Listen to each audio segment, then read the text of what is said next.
15 FM Ilaiska Umada.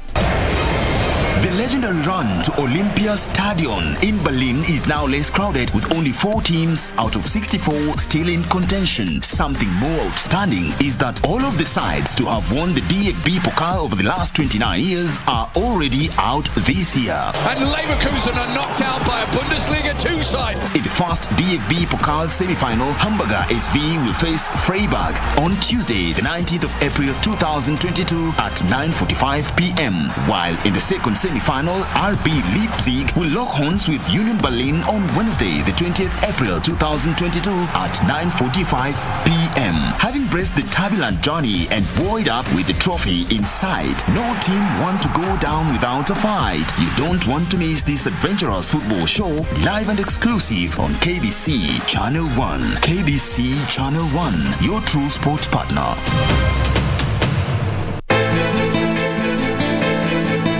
Trust me, Maya anafanya hivi kwa ajili ya manufaa ya kampuni hii yetu siku zijazo. Roho yangu ndio inauma. Why dear? Achana na mke wangu. Una maisha gani wewe kama si mimi na nguvu zangu? Huyu ana nia nzuri na wewe. Zaki watchdog na mapenzi yangu mimi nalia. Badi, mimi sina roho kama yako. Pili, hufai kuzungumziwa hivyo dadangu. Basi hao ndio mambo wanashindana kila siku, matusi.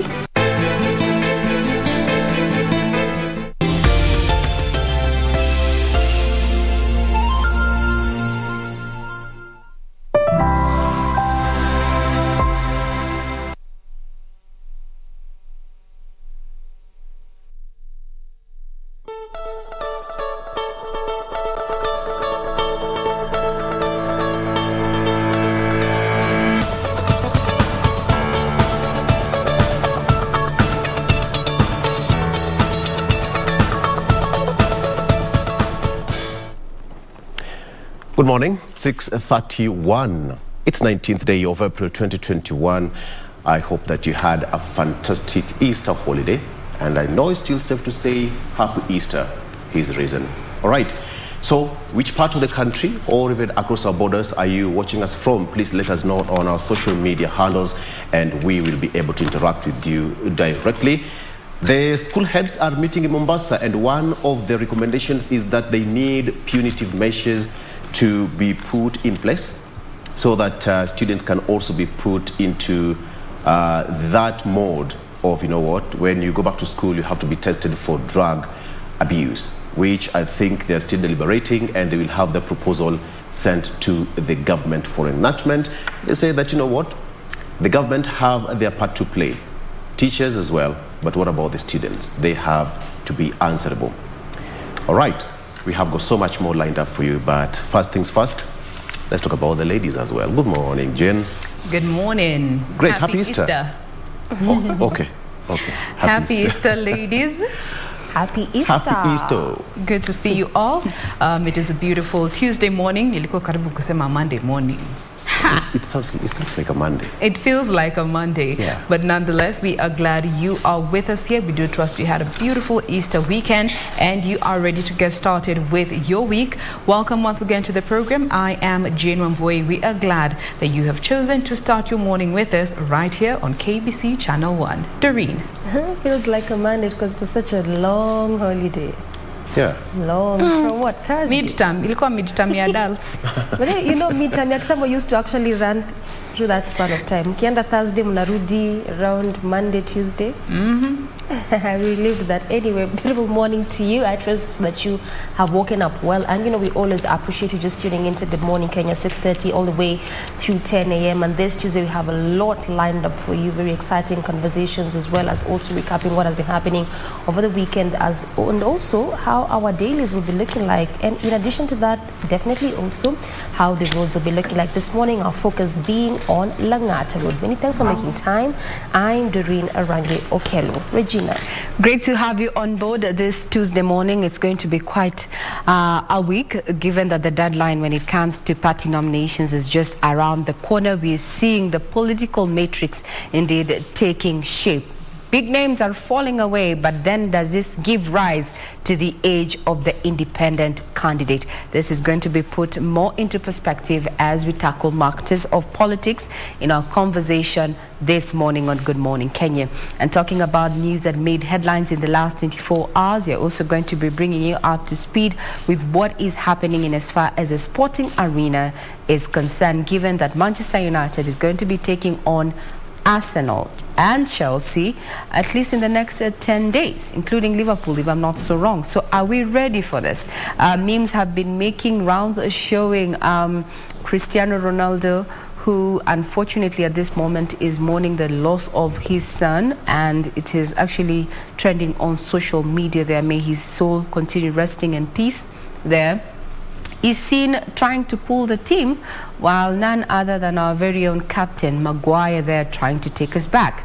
In these 9 days that we expected to meet the bigwigs there, including Arsenal. Actually, it is Arsenal and Chelsea within the next days. What is going to become of Manchester United? But away from the international scene, and just to remind you, it's been the Easter holiday, and the priest who's at the pulpit during the weekend challenged the congregants, and I'd want to challenge my colleagues as well as you who is watching this particular show. Is your faith enough to roll away the tomb from the entry? I mean the stone from the tomb entry. Is your faith enough to roll away the stone blocking the tomb? Is it? You may have resurrected a new point of renewal, but is your faith enough to roll away the stone blocking the entry to the tomb? Good morning, I'm Regina Manyara, and it is the 19th of April 2022. Now, without further ado, a quick breather. We'll be back with the news that have been making headlines.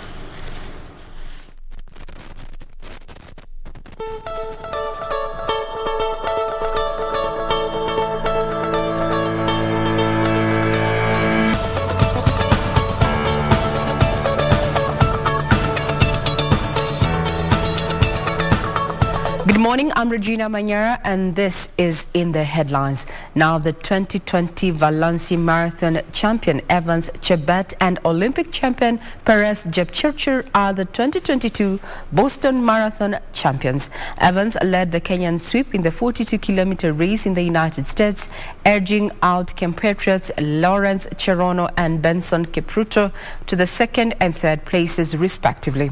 On the other hand, Jepchirchir clocked 2 hours, 21 minutes and 2 seconds to win the women's race ahead of Abab of Ethiopia and compatriot Mary Ngoge, who were the other podium finishers. Here are the details.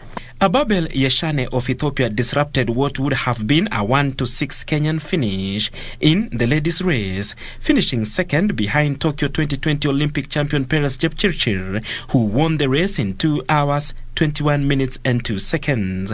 Yashane finished just ahead of Mary Ngugi, with other Kenyans Edna Kiplagat, Monica Ngige, Viola Chepto and Joycelyn Chepkoskei finishing in 4th to 7th positions respectively.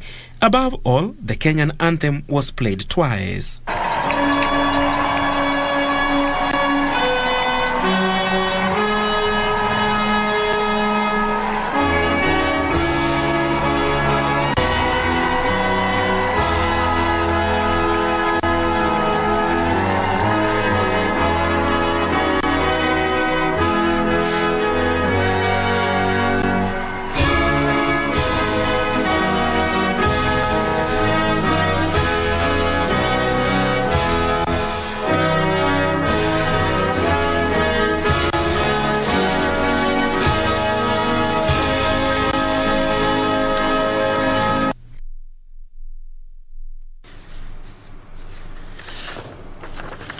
It is always beautiful to hear our national anthem playing there in those international feats there, especially in the sporting arena, to remind us why we need to embrace political tolerance. And on that note, ODM leader Raila Odinga has called on voters in his Nyanza bucket to adopt the 6-piece mode of voting in a bid to support his ambition to form a stable government if elected president. Raila spoke during the burial of the late ambassador of Kenya to Qatar, Paddy Ahenda, and called for unity among his supporters ahead of the August polls. ODM leader Raila Odinga was in Nyasore village in Rachuonyo East Sub-County to attend the burial of the late ambassador of Kenya to Qatar, Paddy Ahenda. Raila using the platform to call on voters in his Nyanza backyard to adopt a 6-piece mode of voting in a bid to support his ambition to form a stable government if elected president. 6-piece. MCA, MP, Women Rep, Senator, Governor, President.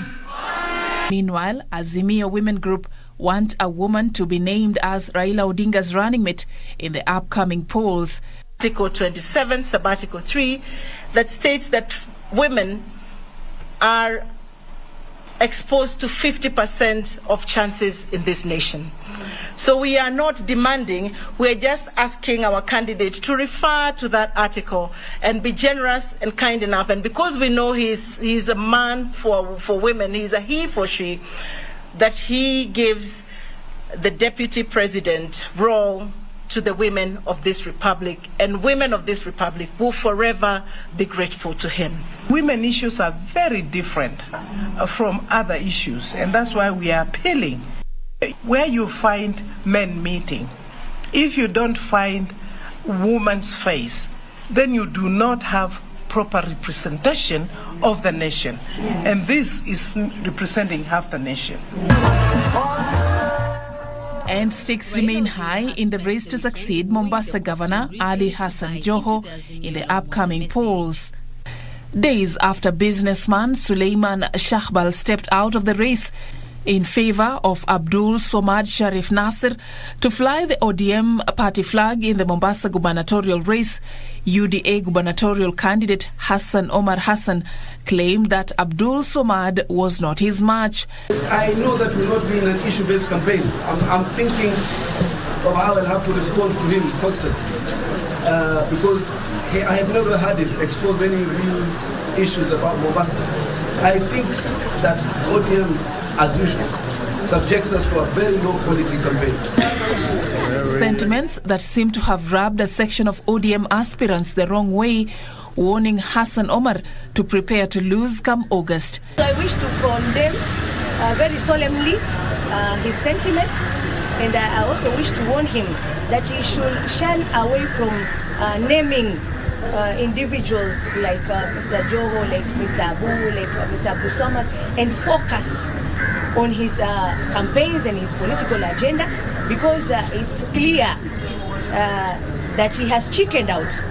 If you have not chickened out, the Englishmen say confidence is silence and insecurities are loud.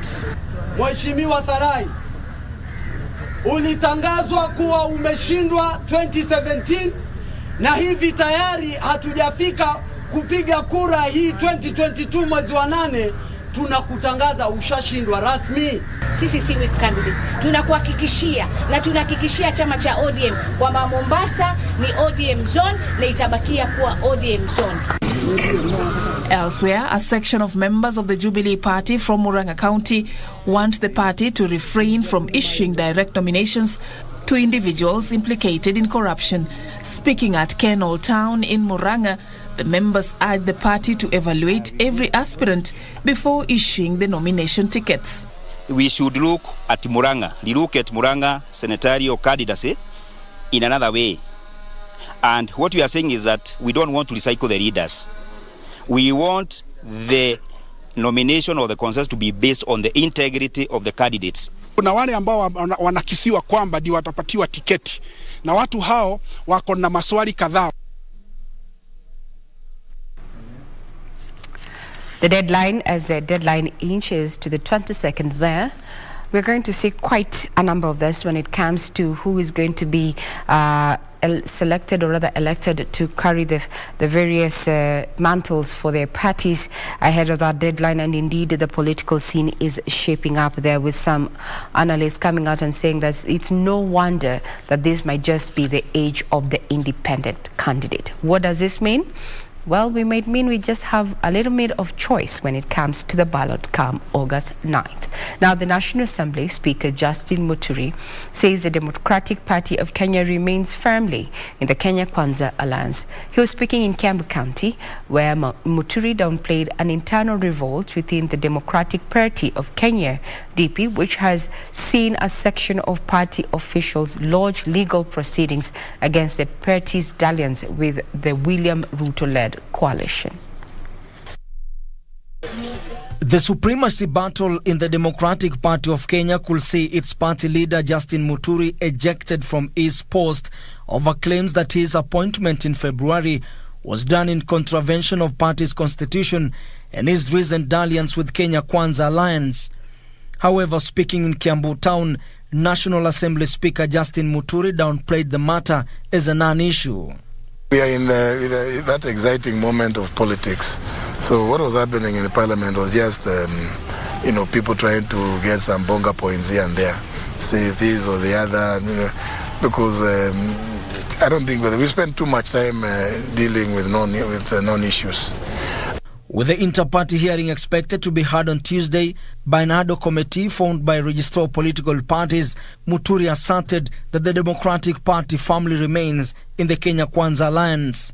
We agreed to go in terms of our constitution, Article 28 of the DP Constitution, to appoint what is provided for an ad hoc committee to deal with that complaint which they had raised. I may not be at liberty to discuss some of those processes, how they will pan out. But it is something which is settled, and I'm happy. And Safina Party presidential candidate Jimmy Wanjigi has ruled out any possibility of the party forming coalition ahead of the August 9 polls. While addressing voters in Kwale County, Wanjigi said the party has rejected offers to join Azimio la Umoja and Kenya Kwanza coalitions.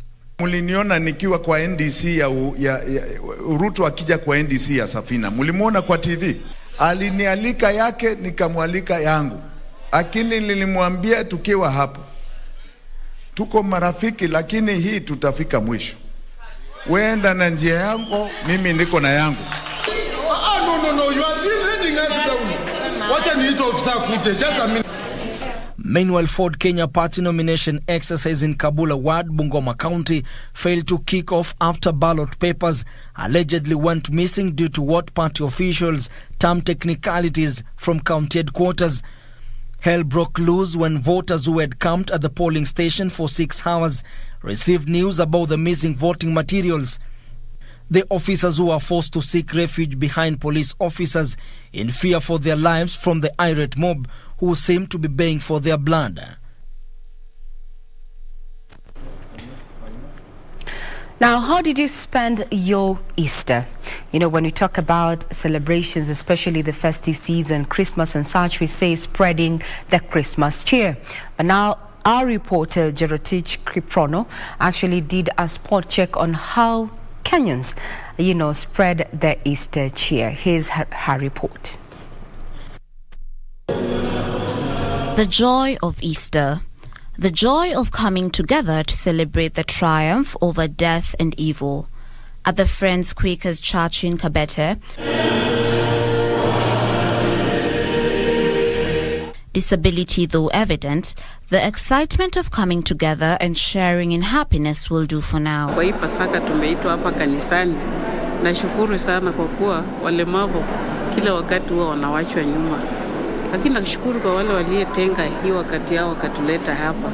The celebrations, which were organized by Greenwood Disability, was aimed at bringing the spirit of Easter to women living with disabilities and in low-income areas. Tunataka watu wafurahie upendo wa Yesu Kristo. So tuliwalika hapa ili tuwaonyeshe upendo, na tulipofika hapa nashukuru lengo letu ilikuwa ni kuabudu na kugawa zawadi. Na kweli tumeabudu na tumeimba nyimbo za sifa na zawadi pia tumepata. Some kilometers away, hundreds of vulnerable and elderly persons in Mangu, Kiambu County, were also getting their spirits lifted. The Makika Welfare Group handed them food and blankets to cushion them against the hard economic times and vagaries of weather. Tumekutana hapa siku ya Pasaka ili tuweze kusaidia watu wetu ambao wako chini kimaisha, kwa sababu tunajua wakati maisha imekuwa sana mangumu, lakini tumeona wakati tunaposelekea wakati wa Pasaka ni vizuri chenye tuko nayo tuweze kuselekea na watu wetu. But as some chose to spend the long Easter weekend with the vulnerable, others chose a different route, choosing to unwind and gather their thoughts. A break from the routine. Coming to Narok during this Easter season for us is a beautiful break from Nairobi. When you think of what people would do in Nairobi at this time, it really is not as exciting as coming to see the locals doing their thing. Well, you can also get tweeting and tell us what you were up to over this Easter, even as we ask you about what you think about, the new age that political analysts have come out and say that, this is a new age, the new era of the independent candidate. Remember, the deadline is just but around the corner, and the political matrix is indeed changing, with some, big names, so to speak, missing out on the party primaries as we witnessed under UDA, and we continue seeing the same trend under ODM. Now, let's cross over to matters education, where secondary school heads want the Children's Act amended to ensure that students involved in destruction of school property are held to account. The Kenya Secondary School Heads Association Chairman Alfred Indimuli says the Act currently lets culprits get away with such crimes, and Indimuli also lauded efforts by stakeholders for a smooth takeoff of the competence-based curriculum. Students' unrest in the country reached an all-time peak last year, with at least 75 schools torched, leading to the closure of several of them. Whereas about 300 students were arrested, the Kenya Secondary Schools Heads Association Chairman Alfred Indimuli says the Children's Act does not provide avenues of culprits facing the full force of the law. If you look at the Children's Act, they have a responsibility towards their parents and a responsibility towards their nation.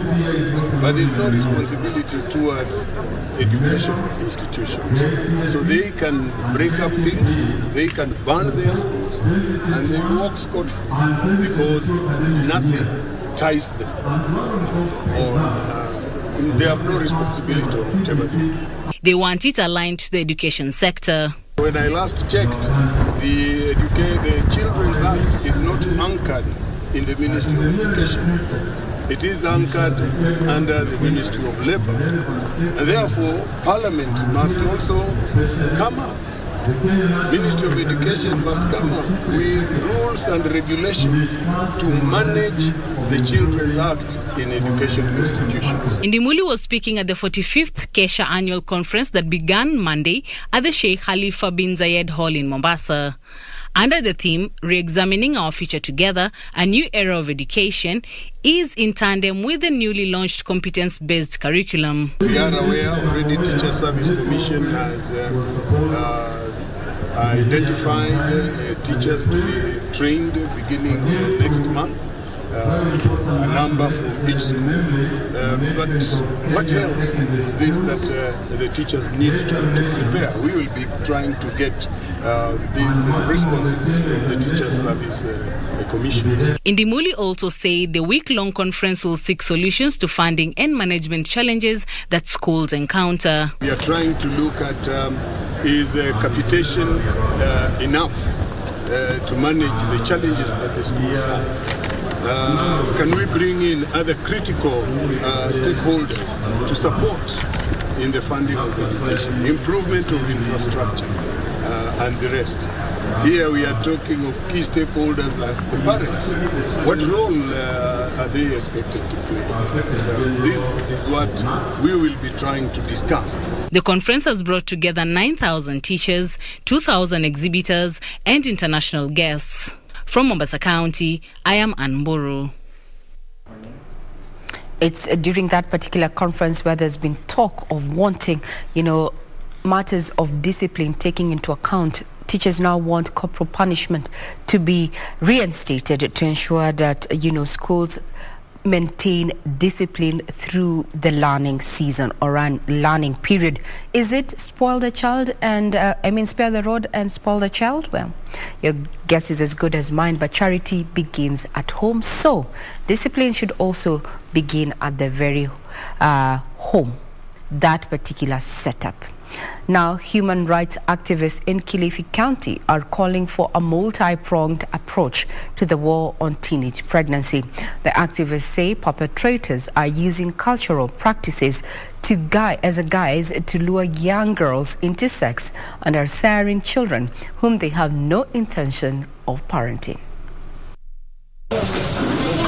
At Sarafina Children's Home, here, the teenage girls call it a safe haven. Among the girls at the center is this 18-year-old girl who sought shelter at the home after she got pregnant at the age of 15. Nilikuja hapa nikiwa niko na miaka 15, nikiwa ni mjamzito, na nilikuja hapa kushauriwa na kurekebishwa. Nilipojifungua nikaregeshwa shuleni. Nilisoma mpaka nimaliza darasa la 8 na sasa hii ninangojea kujiunga na chuo cha pili. This 16-year-old girl took refuge at the center to escape sexual molestation allegedly perpetrated by her biological father. He warned her of dire consequences and punishment if she ever revealed to anyone about the ordeal. Tuletewa huyu mtoto akiwa na kesi ya defilement. Kwa hivyo tumekuwa tukishughulikia hiyo kesi. Ilipelekwa kotini lakini baba bado hajakamatwa. Alifanya kitu kibaya sana lakini aliniambia kitu, ukiniambia kitu nitakumaliza. Magdalene Tuva runs the Sarafina Children's Home. She says that teenage pregnancy in Kilifi is rampant and is becoming a pandemic. Early child pregnancies ni nyingi na zinakuwa contributed kwa sababu ya mila na pia nyingi zilikuwa contributed na disco matanga.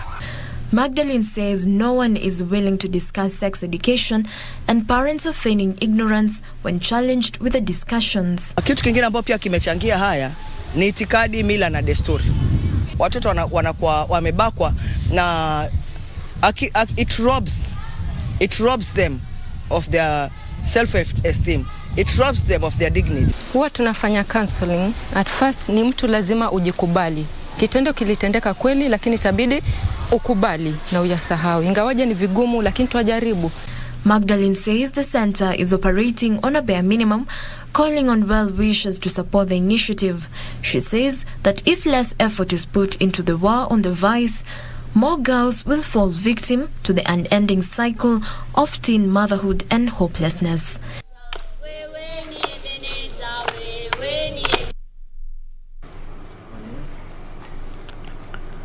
Now, away from Kilifi County, unemployment, poverty and illiteracy are among a myriad of challenges young people face in informal settlements. But in Nairobi, Mathare slums, youths have found a lifeline to reliable sources of livelihood thanks to artisanal skills they are acquiring from the Mathare Vocational Training College. Have a look.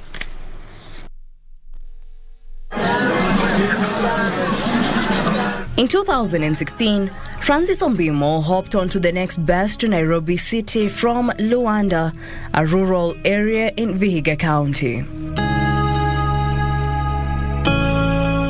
He left his grandmother's residence with the hope of a better life. On arrival in the city, things were not as he had envisioned. In efforts to improve his life, moving to Mathare informal settlement seemed like the only option.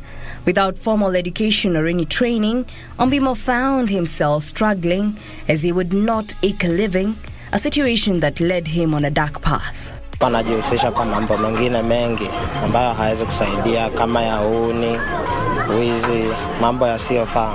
Ni kijana alikuwa amepotelea huku mtaani na ambapo hakuwa na kazi na alikuwa amejihusisha na dawa na pombe na bangi zote. So ni muhimu kwa vijana kama hawa, na si kupenda kwao sana, wengi ni kukosa fedha za kuendelea shule, sasa wanaona wabaki kwa kijiji, lakini naona kama Francis anasaidika. His life took a turn when he enrolled with Mathare Vocational Training College. Program nimejifundisha mambo mengi kwa sababu kabla tuende course ya mambo na ufundi niliweza kufundishwa mambo mengi kama life skills, jinsi ya kukaa na jinsi ya kuashate kwa kijiji na wanakijiji, na pale nikaweza kujifundisha adabu, jinsi ya kujitafutia, jinsi ambavyo mikono zangu na passion yangu yenye iko ndani mwangu inaweza nisaidia kimaisha. Upon successful completion of the training, Ombima was offered a startup kit comprising essential tools to assist him embark on a career as an electronics technician. The youths were able to sit for their NITA exam, that is National Industrial Training Authority, whereby they were certified, and then after that, Save the Children were able to provide the startup kits for the youths. The startup kits were meant for the youths to boost whatever they had studied for. Ombima was among the first 200 beneficiaries of the project dubbed Nituze, spearheaded by Save the Children Kenya in partnership with Nairobi and Turkana County governments. The main objective of the project is to empower youths with skills that they are able to earn a living, and as they continue to earn a living, they are able to continue serving their local community. Mathare Informal Settlement Elder Dorcas Njoki pointed out that the youth in informal settlements face a myriad of challenges such as unemployment, alcohol and drug abuse among others. Unaona vijana, mtu anafika study 8 ama amefika form 4, unakuta huo kijana amekosa tamaa ya kusoma ama ya maisha kwa sababu anaona mama pengine hana uwezo.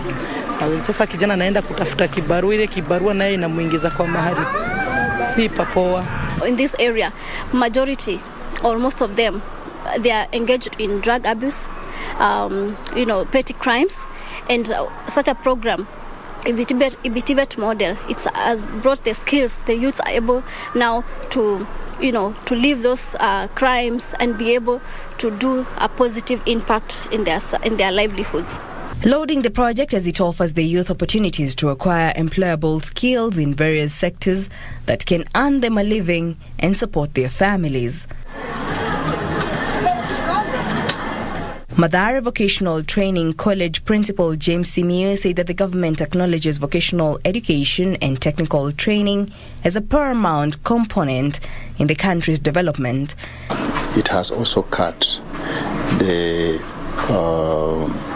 criminal activities by a very big margin, because when we engage students around here, you find that they cannot go out there and engage themselves into any other criminal activities. Simiyu stated that there is a recurrent shortage of artisans, plumbers, among others, calling on the youth to consider opportunities that would empower them to acquire technical skills, become job creators and active players in the economy. It gives them an opportunity to compete with others out there.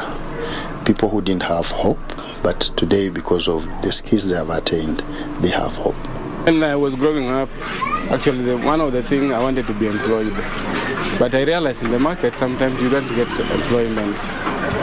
But there are other opportunities you can use to make a survival. So this is a good challenge to young people, young men, and especially the youths who maybe don't have enough education, can do what we call vocational training, where be trained something they can use their hand, not only in electronics but in a different field.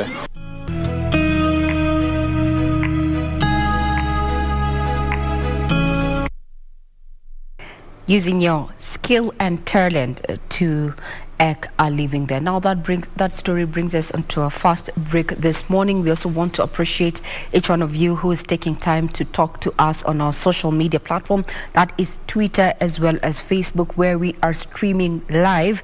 Claire Michelle there, Edu Mutembe, Salim, Baba or DJ Platinum there, Lori Siriani, Jim Justice Nyambura, Nyamusori, and Jack Gashusha. Keep them coming. Remember to include where you're watching this particular broadcast from. We take a quick breather. We'll be right back.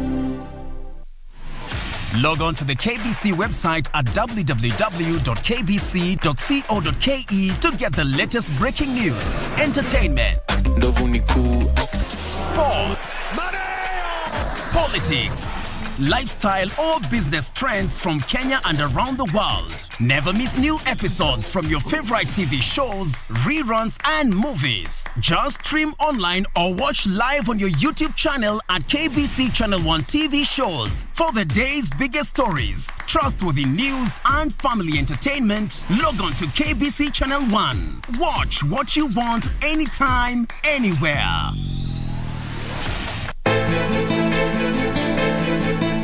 Trust me, Maya anafanya hivi kwa ajili ya manufaa ya kampuni hii yetu siku zijazo. Roho yangu ndio inauma.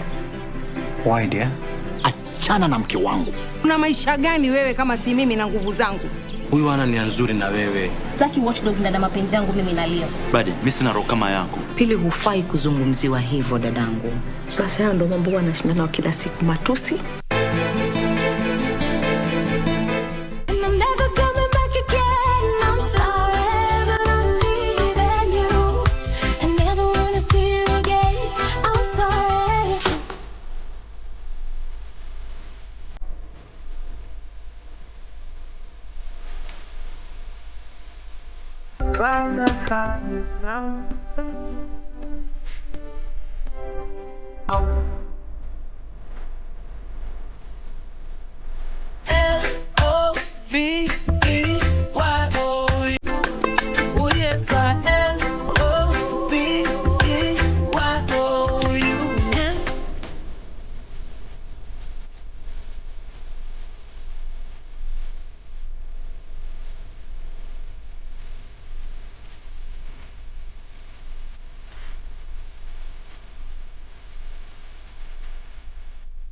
A true love in which family will be the main hardship to achieve happiness. Well, I understand it, Mom, but I don't want to break up with Adrian. Paulina will have to confront her own father. And Adrian will suffer due to his sister Julieta's obsession. No! Not with her! No! Not with her! No! Paulina is the woman I truly love! No. But regardless of jealousy and intrigue, Karen, open the door, please! They will fight for their love until the end.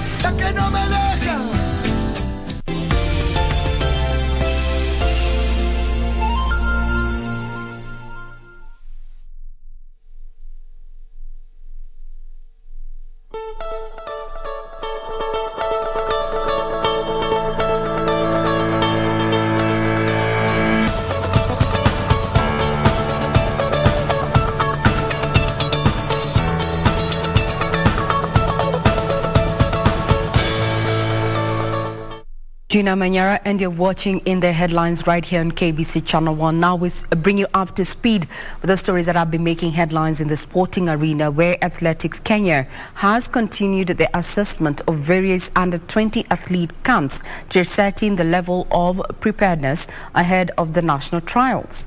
Various coaches are optimistic of sending strong teams for the national trials set to be held in Kasarani. Athletics Kenya continued the assessment of under-20 camps ahead of the national trials. The residential training, which will be closed at the end of this week and comprises of over 1,200 athletes in 26 camps, began on 5th April with athletes preparing for the East Africa Games in Dar es Salaam, Tanzania, Africa Youth Games in Cairo, Egypt, as well as the World Athletics Under-20 Championships in Cali, Colombia. Mashindano yalichelewa kidogo kwa sababu ya corona, lakini tunataka sasa kuona ya kuwa wanariadha wametimiza stages zote za mazoezi. We started with basic training, we come to specific training, and then we'll have to prepare eventually for competition. Athletics Kenya will conduct 2 days of national trials between 8th and 9th of July to select a team for the global showpiece in Colombia. Sasa nimejiandaa juu sasa nimemaliza shule. Sasa niko free kufanya training poa, si kama last year. Nilikuwa na train sometimes kwa class. Sasa nimekuwa free. Sasa niko na hamu tu nitaweza participate vizuri sana. kwa hii under 20. Kwa target yangu kwa 3000 na target kupeperusha bendera ya Kenya. As in, sasa nataka last time kwa counties nilikuwa position 1 and a time ilikuwa personal best ilikuwa 932. Kwa hii nataka ni perform vizuri. Kenya will be defending the overall title for the second consecutive time after emerging champions in 2018 in Tampere, Finland, and last year at Kasarani Stadium. Now, while that was happening, is that, two Kenyans made us very proud in as far as the Boston Marathon champions are concerned, and that is none other than Evans Chebet and Perez Jepchirchir. That is what has been happening as far as the Boston Marathon is concerned. Now, let's look at what has been happening as far as soccer is concerned for soccer lovers. Let's start off with the Serie A, where we had Napoli taking on Roma, and that particular match ended on a 1-1 draw, while Atalanta took on Hellas Verona, where Hellas Verona scored 2 against Atalanta. That was yesterday. Now tonight, Liverpool, those that never walk alone, the Klopp team is going to be taking on Manchester United, and as far as the English Premier League is concerned, at 10 p.m. Today's match is also in as far as the Spanish La Liga is concerned. It's quite packed there. We're going to be having Villarreal taking on Valencia at 10:30 p.m. while Real Betis is going to be taking on Elche at 10 p.m. At 8 p.m. we're going to have Deportiva Alves taking on Malora. Remember, we are your true sports partner. You can get further detail on matter sports as well as business and what is definitely making headlines in the last 24 hours in as far as matters politics are concerned on our website, that is www.kbc.co.ke. We are done with that. Victor Olo in the headlines.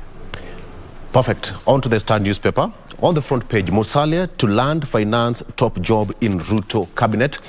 Musalia to land finance top job in Ruto cabinet. Ford Kenya's Wetangula to succeed Ken Lusaka as Senate Speaker. Now, UDA, according to sources, will get 50% of government. That is also on the front page of the Star newspaper. Jepchirchir, Jebet rule in Boston race. That is a story that Regina has also handled there perfectly. Raila directs Nyanza to vote ODM 6Ps. Details shortly, as well as principals want input in junior high curriculum. Okay, moving very quickly on to the second page here. Now, there is hope and despair for family of missing Kitengela 4. Remember, this happened in Exactly. This happened years ago when, a year ago, actually, when Jack Onyango and 3 other men went missing in Kitengela, and the bodies of other 3, that is Elijah Obuong, 35, Benjamin Imbai, 30 years old, Brian Odur, 36, were recovered. Obuong and Imbai were found in mortuary in Thika and Muranga. Anyango is yet to be found. Very quickly, CS Yatani slashes 66 billion shillings for ministries, agencies in austerity measures. Now, budget estimates tabled in Parliament reveal efforts by the Cabinet Secretary Ukur Yatani led ministry to sustain austerity measures to cut spending. Now, the MDA's recurrent budget will be chopped by 66 billion shillings from 1.179 trillion in the current year to 1.112 trillion shillings. That is what's there. And briefly, on to some politics. Musalia to be Treasury CS, Weta to bag Speaker position if Ruto wins. That's according to the IBC. All presidential aspirants have 8 days to name their running mate. Will it work? So, according to sources, Mudavadi will instead be named Finance Minister, while Wetangula will take over as a Senate Speaker. Wetangula, a lawyer, will succeed his tribe mate Ken Lusaka, who is fighting to become Bungoma governor again. Now, from Central Kenya, we have got 4 names who are eyeing for that position of the DP. Those being considered for the number 2 slots are Madira MP, Rigathi Gachagua, Kandara's MP, Alice Wahome, Kirinyaga Governor, Anne Waiguru, and Tharaka Nithi Senator Kithure Kindiki. Who will be number 2? And finally, Raila directs Nyanza to vote ODM 6-piece. He was speaking yesterday at Kosewe village in Kabondo, Kasipul during the burial of late Kenyan ambassador to Qatar, Paddy Ahenda. He urged them not to make him a general without foot soldiers. And that is what I have for you from the Star newspaper. Jen? Now, let me just pick up from that point concerning that story. Raila asks Nyanza to vote 6-piece. It has also found its way here on the front page of the Daily Nation. And for those of you who might have missed that story, the 6-piece, just looking at the 6 positions ranging from the MCA, MP, women rep, senator, governor, until the president. Those are the seats that he was urging the Nyanza area to vote for him. Again, as Victor rightfully put it, not to make him a general without soldiers. That has also been featured here on the Daily Nation. Still on politics, do they stand a DP chance? This is the story of Anne Waiguru and Martha Karua, the 2 ladies that have been termed as antagonists from Kirinyaga and Mount Kenya that are being fronted as potential running mates for Raila Odinga and Deputy President William Ruto, respectively. And according to analysts, they say that should either Raila or Ruto choose a female running mate, pressure will be on the other to actually choose also a female running mate, considering they are both coming from the Mount Kenya region, which is considered to be a vote-rich region. Away from politics, we have the story concerning teachers, the secondary school head teachers who are in Mombasa. And yesterday, they were just talking about the extent of juvenile delinquency in schools, and especially highlighting what we saw for the better part of last year with students destroying property worth millions of shillings. They are now urging the ministry to actually allow schools to have in-testing to allow them to be having in-house testing for intoxicants for these learners, because it has been noted that so many of them are abusing drugs and also holding on to weapons within the schools. The other story is in regards to the regulation of a particular drug that is said to be used during the treatment of insomnia and also during surgical procedures as a prelude for anesthesia. But now it has emerged that it is a drug that is commonly being abused by young girls in some of the slums that they haven't. I'm not going to mention at this particular point, and it is casually sold for 150 shillings per tablet. And according to the CEO of the Pharmacy and Poisons Board, he said that he had no idea that this drug was actually being sold over the counter, and yet it requires a prescription in order to be dispensed. Finally, just on some health a bit, according to this particular piece, Kenya confronts a male infertility crisis. This is a story that has been captured here on the health segment that has actually come to highlight the fact that in the recent years, cases of infertility among men has gone up, and this is a silent crisis that is not being addressed, and yet it is a pandemic in the waiting. That is what we have for you on the front page of the Daily Nation. Doreen. Now, before Doreen takes it up, let me skim through the Standard this morning, and it's almost a replica of what you have shared there, Jane and Victor. Matters of, politics with just 8 days to go. Now, from Ngilo to Raila, pick Karua for running mate, the running mate question. Then other than just focusing on the 8 days to go for the party primaries there, where analysts have come out to say that this is going to, or rather is ushering in the new age of the independent candidate. There is another new twist in the Azimio camp. The women therein are saying that when you're picking your second in command, then it has to be female. Remember from the history that we've had since the promulgation of the 2010 Constitution, we have not quite seen this realized in both the bicameral, in the bicameral parliament, the gender rule and such. Is this going to be different when it comes to representation in the various parties? Now, the women in Azimio are saying that you need to pick one of us for running mate. Ngilu to Raila. That's a big read in this particular daily this morning. And quoting the Constitution there, Kitui Governor Charity Ngilu said, the Constitution of Kenya calls for a 50-50. Therefore, as a new leader, our presidential candidate will be considering a woman to be our running mate.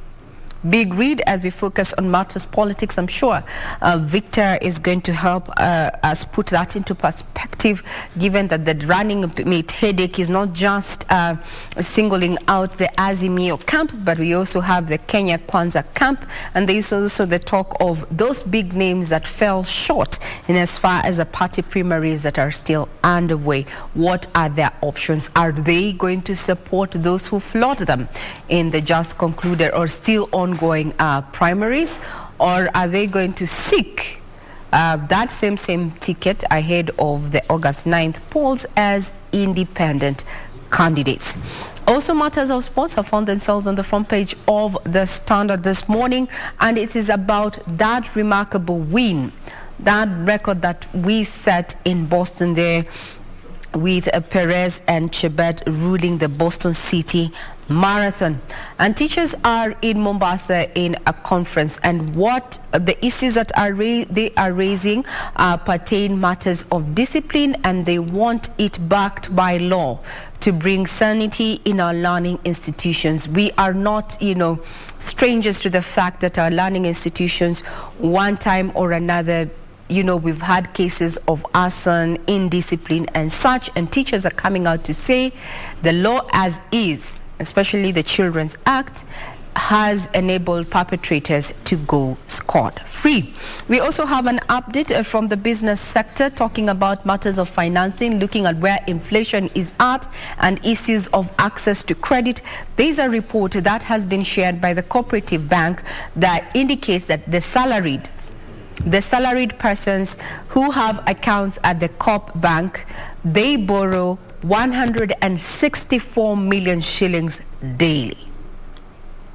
164 million shillings is borrowed from the Coop Bank daily from salaried persons. Also from the corridors of justice, shock for woman who wanted her in-law dead. Well, you have a pick of your various dailies you can get to read either online or purchase one and skim through those stories that scribes have seen fit to have as, their news pieces this Tuesday morning. I'm Regina Manyara, and I wish you a pleasant viewing ahead. Doreen.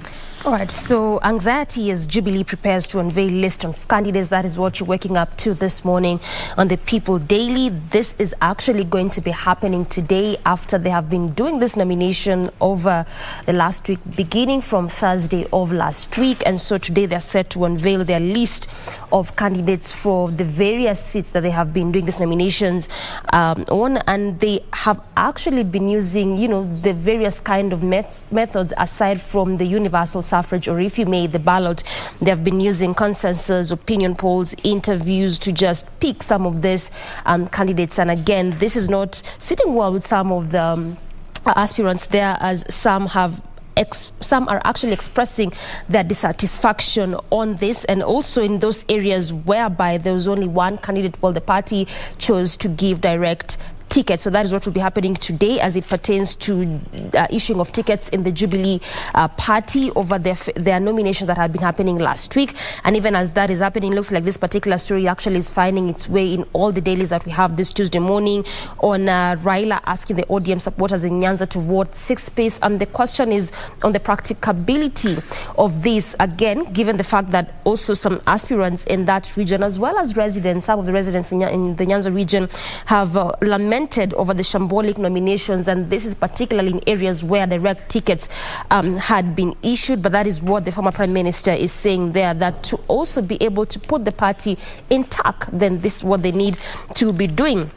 And also we have that running mate question, and this comes at a time whereby the president yesterday night had a meeting with the Wiper party leader as well as the ODM party leader, just to quell the rising tension within the Azimio la Umoja One Kenya Alliance coalition as it pertains to that running mate question. Again, this also comes at a time whereby the women leaders in that coalition are asking the Prime Minister to consider a female running mate as it pertains to the issue of the running mate question. Well, this continues to just, bring a push and pull in this coalition, not just in Azimio, but also in Kenya Kwanza, and also part of what came out yesterday, much as what really happened in that meeting is scanty even up to now. But part of what is coming out is that it's being reported that the two principals, this is Raila Odinga and Uhuru Kenyatta, were telling Kalonzo Musyoka to just slow down a bit on his demands, as this might end up breaking the coalition altogether. And lastly, school heads call for adequate funding, even as schools are set to reopen next week on Monday, that is 26th. And also, even as there's plans to roll out CBC in the secondary school, and so this is why school heads are now asking for adequate funding to ensure that this runs smoothly. And that is where we bring in the headlines to a close this Tuesday morning. Up next, people and politics. Victor. All right, but before then, we will be having that discussion on matters to do with nominations. But before then, let's take a break. We'll be right back.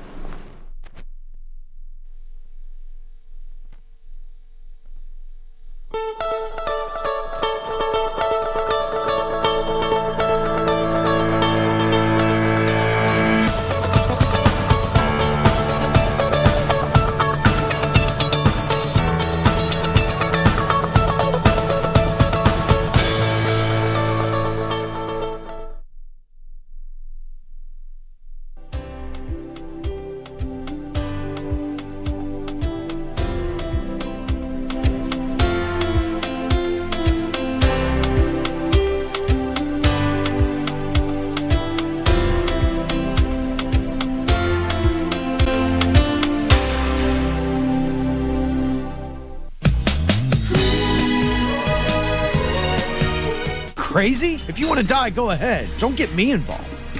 Tell me now. You knew Pinky was killed by Jack a long time ago, didn't you? Are you all finished here? Stop causing trouble in my house. I don't want money. I want my sister back. I really didn't kill your sister. Ethan, do you want me to call the police? We're standing on the road. This isn't your turf. We're doing nothing wrong. Even if the police do come, they can't accuse us of anything. Is Jack at home? I'm taking him away from here. It's the only way I can save him. What?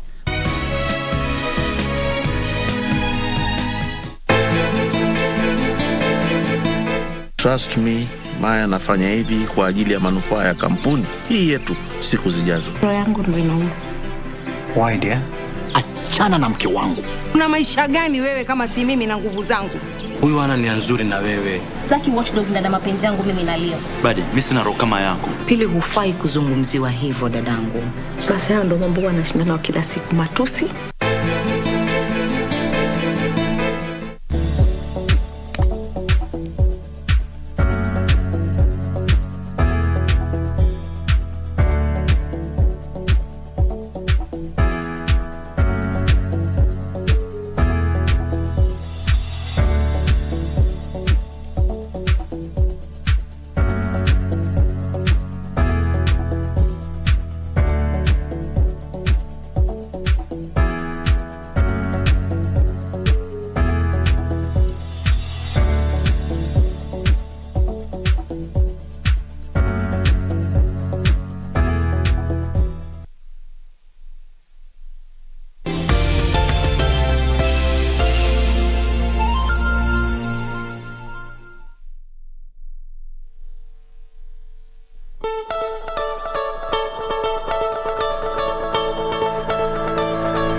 Welcome back. It's now 7:30 and time to take a look at what's been happening on the political arena of the past few days. And what's on right now is the nomination still happening across the country, and UDA and Azimio la Umoja, so to speak, have also been having the nominations in different parts of the country.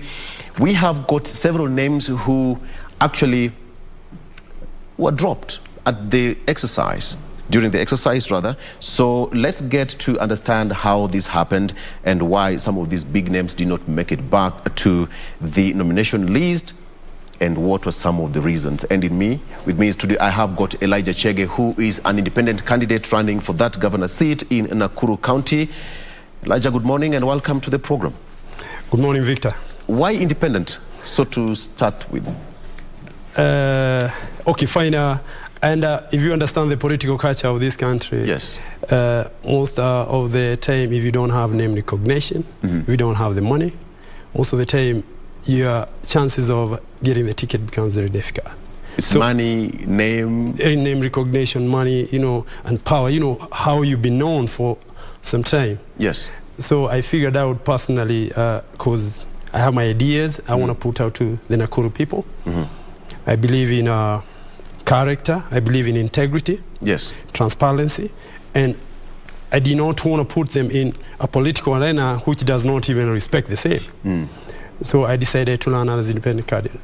Where have you been all this while? Because when you talk about Nakuru County, we only know of two people, that is Susan Kihika and Governor Lee Kinyanjui. Okay, fine. As a matter of fact, I've been active on the ground. There's some things I've done, especially in areas of education. Right. Like I came to understand in Nakuru County, the issue of education is dire. Like we are talking about 3.6% tertiary education. That's very low numbers. You can perform with those kind of numbers. So my first impulse was to go in the education sector and try to build infrastructure. Yes. And I came up with a project we call School Locker Project, whereby we would buy lockers, take them to school so that we can, as much as we are concentrating on academia, we also concentrate on the setup of the infrastructure of the classroom. That's why I came in. And that is why I started my journey, because I figured out the money allocated to education is low. Nobody's paying attention, and there's no way we can move forward if we don't put the right structures in education. Absolutely. All right. So during the week, over the weekend and over the past few days, that is UDA held the nominations, which actually still is happening across the country. But when you look at the numbers, certain people actually did not make it back to the list, and it was a shocker when you talk of the likes of Woman Representative Keto Ruguru, when you talk of Senator Isaac Mwaura, MP Moses Chiboi. Actually, it's listed here on the paper. Many of the political heavyweights who were felled in the primaries either joined late or were just flip-floppers during the party nominations. Kenyans have a tendency of voting people out, not in. Is that our character? Like there's a philosophy where I come from. Like you say, we are very good in filing, but we are very poor in hiring. Yes. What I think is, as a matter of fact, I don't think anybody should be surprised. As a matter of fact, we should have a system to get rid of all these people. Because first of all, they don't stand for anything. I'm very sorry, and I don't know how many of them are running to be dependent candidates already, but I know that office will be bombarded by every other one of them trying to be on the ballot, because they do not believe in anything, Victor. You see, in politics, party politics is about ideology. Sure. But these people do not believe in anything. They were in Jubilee the other day. Now UDA, most of them who move, especially in Central Kenya, who move to UDA, they are riding on William Ruto's popularity in Central Kenya. Yes. They don't believe even in William Ruto himself.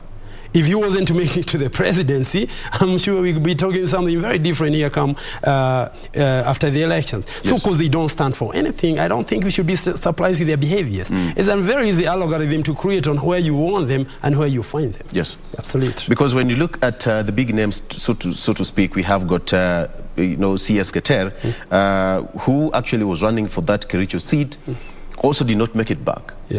Sosion did not make it back. Peris Tobiko did not make it back.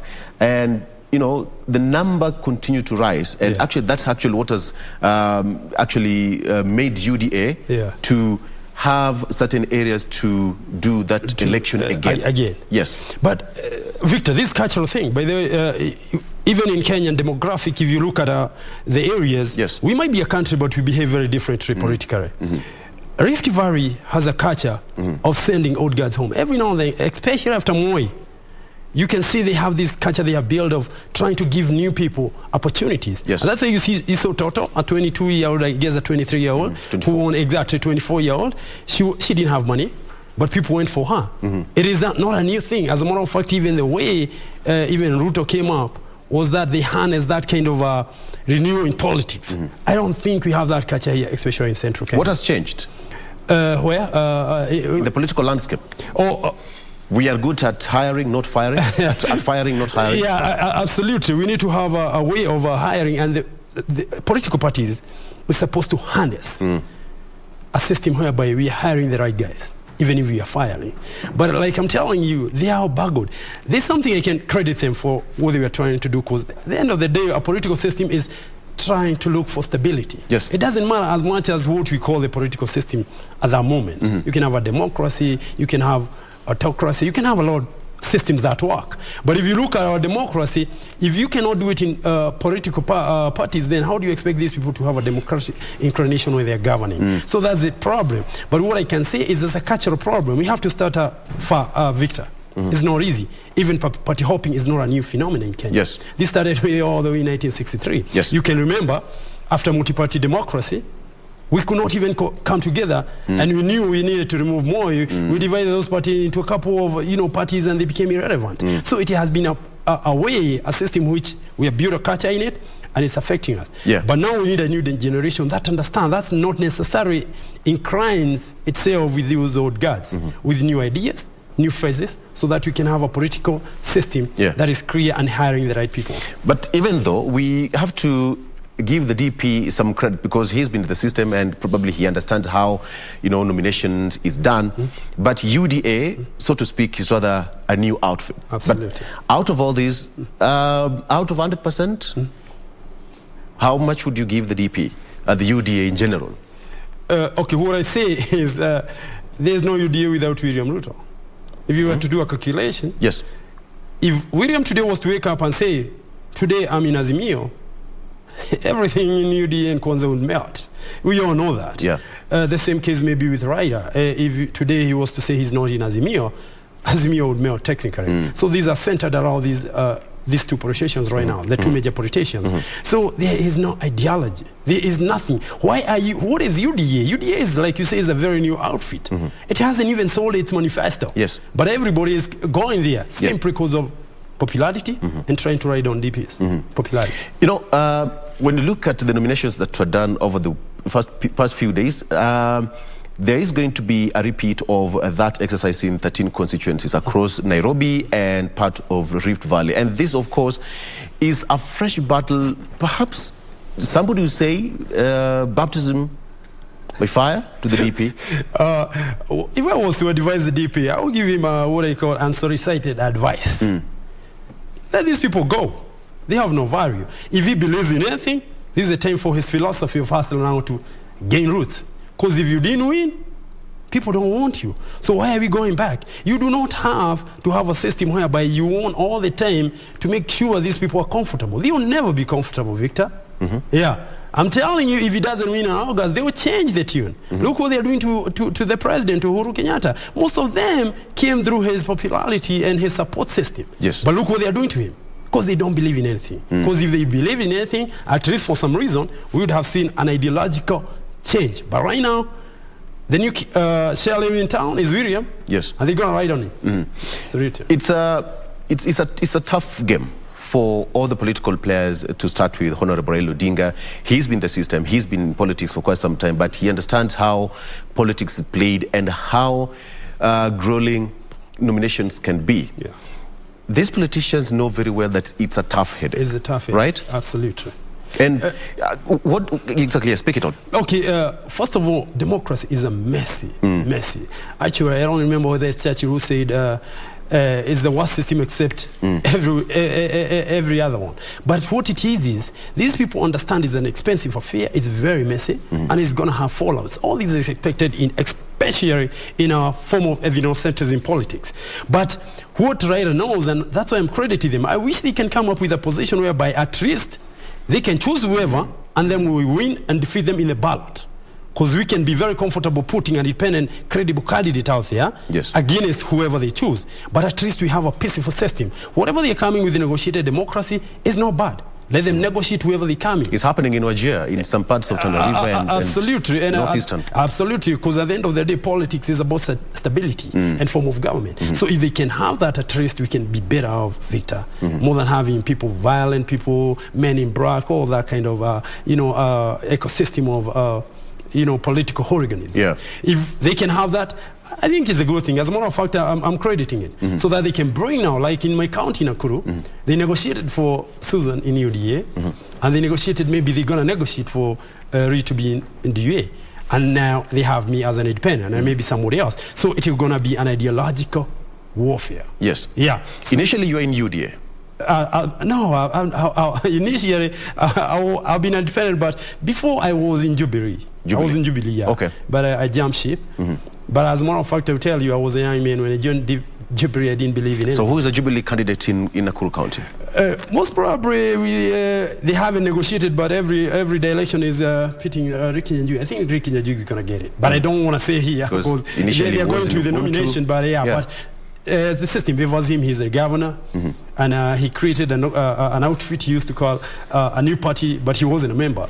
So he was just pulling them to dump them. And then all of a sudden he jumped to Jubilee. What's your take on direct nomination, direct ticket? Like negotiated democracy, the one they're giving to... Yeah, the consensus. The consensus. Right. Like I told you, I don't mind if they can have that kind of a system, and then they bring in candidates and then we defeat them in the battle. I think we'll be good. Because what we don't want is to create an ecosystem and destroy the culture of violence with the young folks. We want a politics where young men and women... But having a direct nomination, you expect to have a candidate also subjected to a nomination as well. It's given ticket and that's it. There are reasons they want that ticket. They either pay for it or they are connected.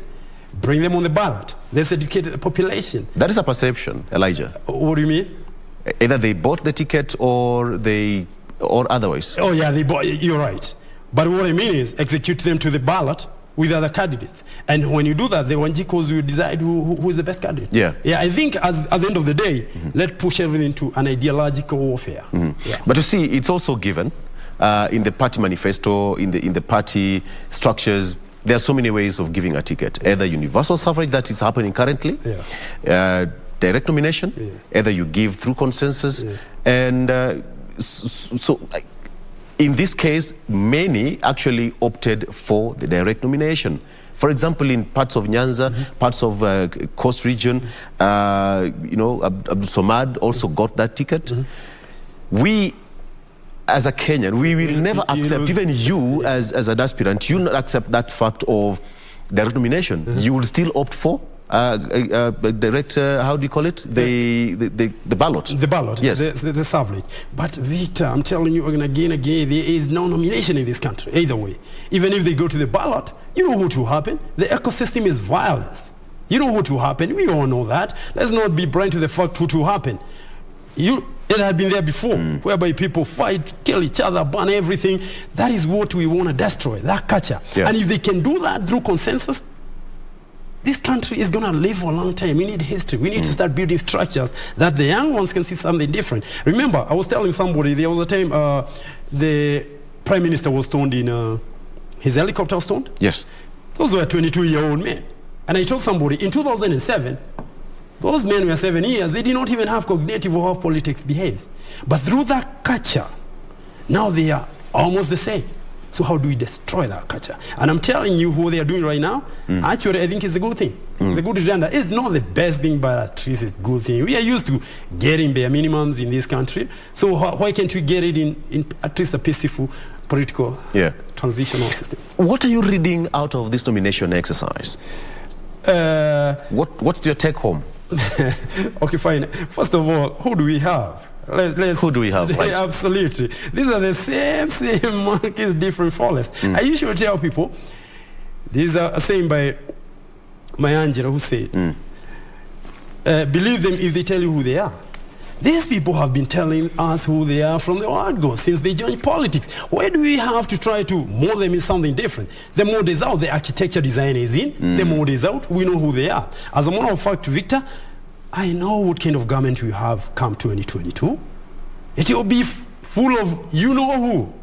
in either formation. So why are we expecting a different GDP, a different political culture, a different transparent system? It's the same thing. But that does not stop us from building a country.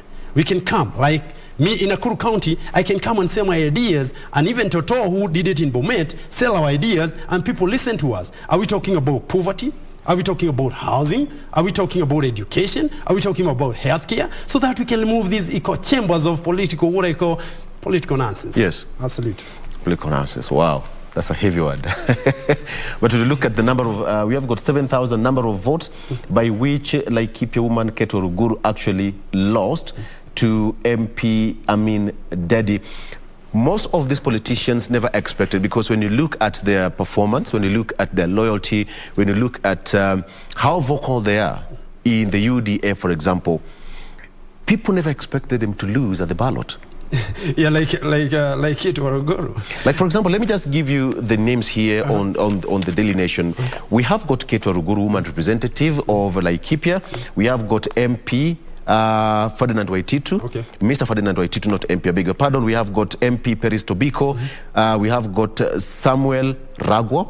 We have got Joseph Boynet, former police IG. We have got Senator Isaac Maura, MP Moses Cheboi, MP Wilson Sosion, who was running in Bomet. We have got MP James Gishuhi, as well as former CS Charles Keter. Most of them, just to mention but a few, the nomination exercise is still on. When you look at this number, you never expected these people not to make it back. Absolutely, I believe you. Nobody expects, especially if you look at Keto Ruguru, she has decided herself as a tigress in UDA. Yes. And as a fierce fighter for whatever, but her rhetoric, I guess people are also getting tired, Victor, with this kind of rhetoric. You know, you do not have to abuse your opponent. Just put your ideas in front. You know, let's be at the ideological war. Kenyans are getting tired of abusing each other as readers, because what it happens is like you are repressing just to, you are removing one, repressing the other. They have civility in politics. And I guess if you look at this, most of these people, they either corrupt, especially they have corruption cases, they are rhetoric in politics, and I get Kenyans are getting to understand these are not the kind of leaders they need going forward. So I think it's a generational change, and I hope it is. It's not just a moment. Legally, it's allowed for any candidate to run as an independent candidate. So what is this craze about independent candidates? Okay, you're asking me to explain my position, right? Yes. I told you, we are not welcome in those houses, especially if you believe in anything.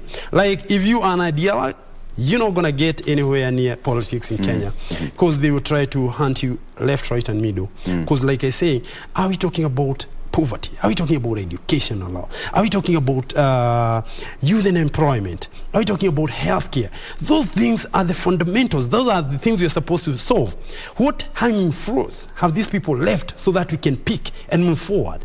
Everybody is in for themselves.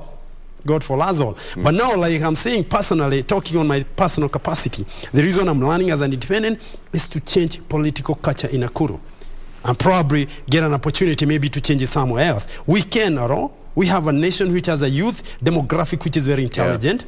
We can enhance technology. We suppose, I was telling somebody, other nations are talking about magnetic, Maghreb, other countries are talking about digital. Look at Rwanda. Rwanda already created what we're calling a fourth industrial revolution center. Rwanda is ahead of us, and we're here talking about this. Every politician should look at the statistics we are having, think about the country, be selfless. And I usually tell them, go back to history. We had guys in this country who has done major things. I usually tell them, there was, in 1963, there was Kapengoria 6. If those guys were in this system, do you think we'd have independence today? Okay, look at, if Jaramogi was these politicians, a guy who was told, get the presidency, but he said no. Do you think any of these people would say that they are willing to burn the country to get the prize? So I think we should change the culture and have a selfless kind of leadership all over the country, and it's possible, and we can do it. Can you say that this is just a precursor of what you should expect in August? In August, don't you think they're doing... I think, like I told you, they are negotiating. They haven't put us through that kind of political madness for now. I think we actually... What they're doing right now might get at some peaceful elections come August. Because if you look at what happened before 2007, it has started almost 1 year. It is unit a culture of violence. So by 2007, it was just gasoline to burn everything out. But right now, what they are doing, I think, is good. If they can, if I was like I told you, if I was to talk to William and Ryder, if these people are defeated, let them go. We have enough Kenyans who can occupy these positions, who are more loyal, who are more patriotic, who work with them and more intelligent to change this country. So let them go. Let's harness a new generation. Let me tell you, Victor, these people are nothing without these principles. And you know that. If Ryder goes to Nyanza and says 6 piece, that system will go. If today another politician went there and said no, it wouldn't go. So why can these principles, for one, be a little bit patriotic and let these people go so that we can create a new political dispensation going forward? We have got so many independent candidates. It's provided for the law, and you are all allowed to vie as independent candidates. But then now, you know, the principles are saying that if you've lost in the nomination, then come back home and support the winners. Why not do that? Exactly, that's the way they're supposed to do it. But I told you they don't believe in anything. Like personally, I went since I stayed on vying, I said I want to vie as an independent candidate. There are so many political parties. Some called me, told me we can do. I told them, no, I know the game. I won't be independent. But now they're going to come to my courage right now, going forward. They'll come to where I am because they think now, they have been disfranchised. No, they haven't. They have lost. Elijah, you will not beat Kihika. You will not beat Governor Lee. No, I'll beat them. I'll beat them. Trust me. You will not? I'll beat them. Why would you say that? Why are you pessimistic? I'm not. What's up? That is the truth. No. Will you beat them? Yeah, we'll beat them. Why not? As a matter of fact, we are writing a new chapter in history of Nakuru County and this country, and I'm one of them. I think if Toto talked to you, she wouldn't have vied for women like Bomet. Yeah? Did she beat them? She did. Absolutely. 9 candidates. Conviction. You know how you win stuff? Tell me. From your mind. You get conviction from your mind. Then you believe in your heart. You get everything done. That's what you do. But Nakuru is too big for you, Elijah. No. Who said it's too big for me? It's not. Why? Right now, I'm getting to people. Like I told you, we will push the agenda of issues. And I'm telling you, Victor, Toto just made that possible. That is Toto. Me and you. Actually, me and you here are supposed to be amplified. You know what Toto did? And I think her winning is a win for the country. Change the political culture. If I don't win and change the political culture, I'll be a freedom fighter of political sobriety in this country. I get that, I'm good to go. I'm not going to kill to be a leader. But I say, like, there are people who sacrifice for a nation. There are people who put their body there and everything for a nation. You don't have to win all the time. The fact that you start, you have won for the country. And that goes for everybody from our freedom fighting. You got to repeat that. You don't have to win all the time. The fact that you start, you've won. You have won, absolutely. That's powerful. That's powerful. Thank you, man. When you look at the nominations exercise that is happening right now, the tribunals are, right now, all the tribunals, both in the UDA and the Azimio, is abuzz with so many businesses because we have got so many complaints coming, and most of them are people who have been in the system for quite some time, so to speak, in the political arena for quite some time. When you talk of, for example, Toto, nobody expected her to win from nowhere to somewhere, beating all the big names, all other candidates and contestants in Bomet. The tribunal, some people would say, will not give them a good hearing. Okay, if in my own opinion, yes, I would like all these losers to come to panels and sell their manifesto to the nation, because they don't have any. We keep amplifying them and giving them space, and they have nothing. They don't care about this country. Talk to them about poverty eradication. Look, most of them, and they have been in power. These are people we are saying already have enjoyed being in power, but come with numbers, come with hanging fruits. What can we track what you have done? Because if that was a way, that's how the tribunal should work, then every Kenyan should... Maybe something was stolen from them, but they have nothing. So taking tribunal, getting back is just trying to get a political correctness, trying to avoid a fallout, especially in these big parties. But these people, I don't think they have serious votes. You know, if like I said again and again, If William Ruto and Honorable Raila found these people, if the Wananchi did not vote for them, just let them go. You know, the nation is bigger than each one of us. Somebody would argue that it's running as an independent candidate would be equated to being in denial. You've been defeated.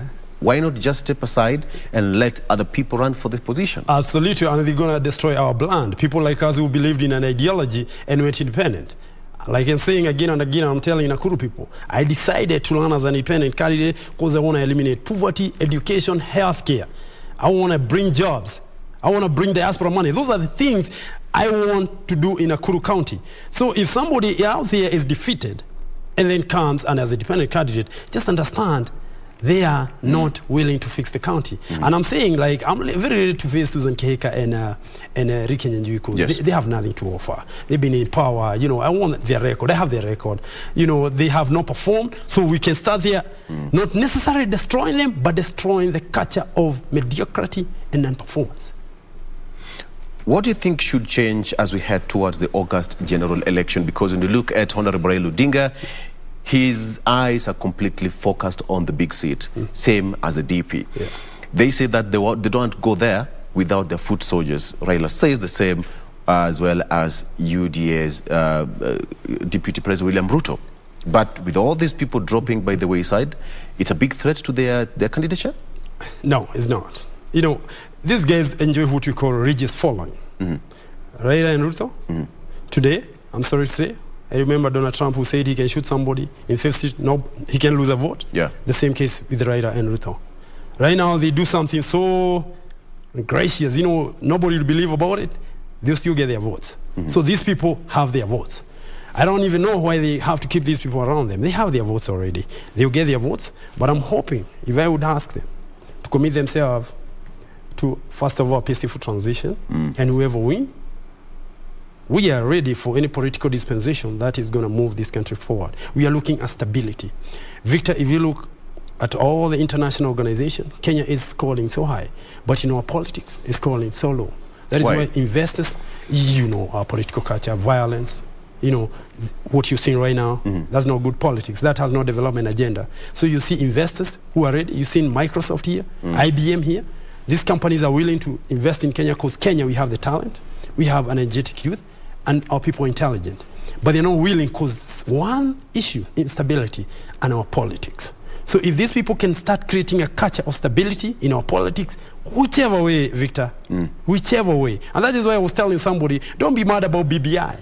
Don't be mad about it. If it brings stability, good for the country. Because they are investors who are willing to come bring money here, and this country has enough talent to move to their level. Kenya can comfortably build a 30 trillion economy in the next 10 years if we are just stable. We have the talent, we have everything going for us, the ecosystem is working for us. It's only politics, political instability. And that is why these people, if they are patriotic today, they all resign and let other people come and govern this country to the next phase. Absolutely. What would you talk about the nomination? Because some people would say that nomination should not be part of the process, because when it comes to getting the right candidate, then consensus is also being actually criticized by some people. You being one of the independent candidates, we have got so many independent candidates right now who are running for different political seats. Absolutely. Why is this craze about independent candidates? Yes, it's provided for, it's legal, then you should go for that particular post. But why don't you just come back home and say, this is it, it's over for me, and let's look for another day? For them or for me? You. And no, I didn't have to see it. I didn't have to move from a defeat trying to get a victory on their side. No, what I would say is I'll remind these people, like I say all the time, to understand, to educate themselves. Like there was this philosopher, Edmund Burke, who said, we are indebted to the living, the dead, and the unborn. These people are supposed to know their actions is indebted to even the dead. And they're indebted to our freedom fighters and even to the living. Theirs is not about themselves, it's about positions they have been given by God and by Kenyans to govern this country. And all they have to do is to educate themselves and understand this country is bigger than all of them. And when historians sit down there to write about them, they're not going to write about who they own, the positions of powers they had, but what they did for this country. We do not remember Tom Mboya because of what he owns in this Nairobi. Yeah. We do not remember Jaramogi for what he owns in this country. Even Kenyatta, even Kapenguria 6. Okay, Kenyatta, we can say there's ownership, but most of the Kapenguria 6, we don't remember them for any material ownership. And even they didn't even hold power. We remember them for their selfless sacrifice for a nation. And that's where we reach right now, Victor. We need those kind of readers. Yes. Yeah. Okay, so it's now time to look at what's been happening. And, you know, the DP side said that there'll be no sacred cows. Everybody must go to the ballot and face the electorate. Are we learning something out of this? As politicians, are you learning something out of the nomination exercise? Okay, let's first, I don't like to use the word hustler, because there's a lot of misconception. I'll say people who are disadvantaged at some point. When that mantra came up, some people mean that mantra, and that is why you're seeing these people falling. Because there are people who believe this country, the economic inequality, it can't go any far. Like I told somebody, yes. Like even if you paraphrase Martin Luther, who said, America will not survive as a notion of material prosperity in an island of poverty. The same here in Kenya. But we can say here is a notion of poverty in an island of material prosperity. It cannot provide. The inequality, the poverty levels, Victor, it's appalling. People are hungry in this country. People are dying. Hospital bills. You know, we have masses of our people. And if you want to measure a society, you do not measure a society with its billionaires. No. You measure the strength of a society with the weak ones. But if you look at our weak ones, then we put this country at the bottom of the totem pole in every area. So it's upon these people to understand, like I said, the country is bigger than them. And William Ruto, like you said, back to him, give him credit for creating that political capital. I hope he can harness that. We move forward with the idea, but not use it to camouflage what you want to get. Just come say, this country needs to harness more totals in the game. You know, come to Nakuru County, say we need Elijah to govern this county because he's the one with ideology. Then at that level, the country will move to that direction slowly, and then we create a political culture. There's one thing I want to tell people. We don't need to, and later, maybe in 10 years, we will not be talking about them. But Victor will be talking of another brand of politicians, maybe worse than them. When Moi was governing this country, nobody ever thought we could have more strong people than we have right now. So it's a culture. Unless we destroy the culture, the conveyor of corruption, the conveyor belt of corruption, you know, greed and everything is still feeding in that machine. And you can, 100%, 20 years, we're going to have the same product sitting in these positions of power in this country. Okay. And now, when you talk about the candidates, it must have been a very hard nut to crack for so many aspirants out there. Oh, yeah, it is. Independent candidate, most of the independent candidates, one thing you see about them, they are not moneyed. Because if you have money, you buy the nomination. We know how much it was going for. So for everybody who had money, they bought. The second level, the second tier, was what you call negotiated democracy. Again, when they went for negotiated democracy, they went to the person who is more popular, not popular because of the ideas, it's populism politics, who are hooligans, who hire thugs and all that. Those are the kind tier. That tier, who are more ideological, have no position. And that is why most of them may be jumped into dependent candidate, including me. So, and I believe the pillar that stand with this country is that tier, not the first and the second. So I know what you're saying, the campaign is expensive. We are finding it very hard to cover all the ground, but we believe. And we believe. And like I usually tell them, there's this man, I like referring to history most of the time because it guides us to where we're going. Okay, fine. There was, in Vietnam, there was this guy who was called General Ho. He told Americans, he was in Northern Vietcong general. You know what he told Americans? For every 10 of my men you kill, I kill one of you, but I will win and you lose. That kind of conviction. And as a matter of fact, is the principle that Mau used. Because do you know what statistics? Mau were losing one white settler to 100 of them. But they won, and the colonialists left. So it's a conviction. We have to believe where we stand. We will win for this country and these people Most of them who are corrupt, sorry to say, we will lose. That is where Kenya is headed. Yeah, we will win for the right people. We win for the right people. Yeah, absolutely. All right. So look at the camera. You are camera 5. And you have got your 30 seconds of fame, as I usually do it here. Talk to your people in Nakuru County and sell them your ideas as an independent candidate and why you think you're best suited to run as an independent candidate as opposed to having a party. There you go, in 30 seconds, starting now. All right, Nakuru people, I'll say good morning. My agenda for Nakuru County is very simple. I have 4 main agendas. I have education, I have healthcare, I have youth employment, and I have diaspora capital to bring to Nakuru County. I want to tell you that we have programs for youth employment. We have diaspora money coming. We have 400 billion of diaspora money coming in this country. I want that money to go to Nakuru and make Nakuru diaspora sanctuary. We invest in healthcare, hospitality, and manufacturing. Those are areas that we have harnessed. We will create almost 100,000 jobs in my first year in office. I'm asking you, Nakuru people, to give me your vote. And I'm telling diaspora, whoever they are, whether they're in Middle East, whether they're in America, you have a warrior fighting for you in this country because the system has disowned you. And if you want to develop, what you do is have access to capital. We have $4 billion shillings, which can come to Nakuru County and can be harnessed to 1 trillion shillings in investment. I'm here asking for your vote. I hope you vote for me. I'm an ideologue. I like everybody. And I'm telling Nakuru people, if you vote for me, you see change in my first year in office. Thank you and God bless you. Thank you. All right. That brings us to the end of our Eye on Politics on this particular Monday. We are taking a break and I've been talking to Elijah Chege, who is an aspirant and independent candidate in gubernatorial seat that is in Nakuru County. And as always, we wish you all the best. We are taking a break, but when we come back, we are heading straight to Radio Taifa. Edwin Sifuna, the ODM Secretary General, will be having this discussion with Mwajuma and Rashid at the other side of the Radio Taifa. Let's take a break, and when we come back, straight to that discussion.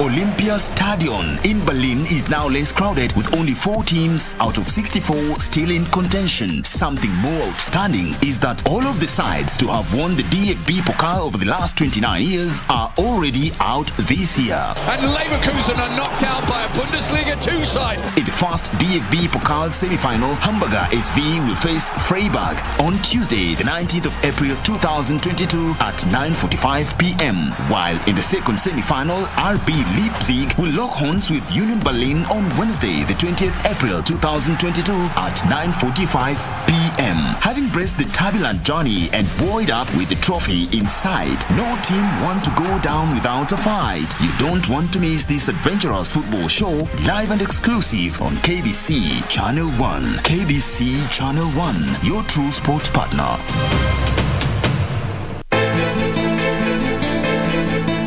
Trust me, Maya anafanya hivi kwa ajili ya manufaa ya kampuni hii yetu siku zijazo. Roho yangu ndio inauma.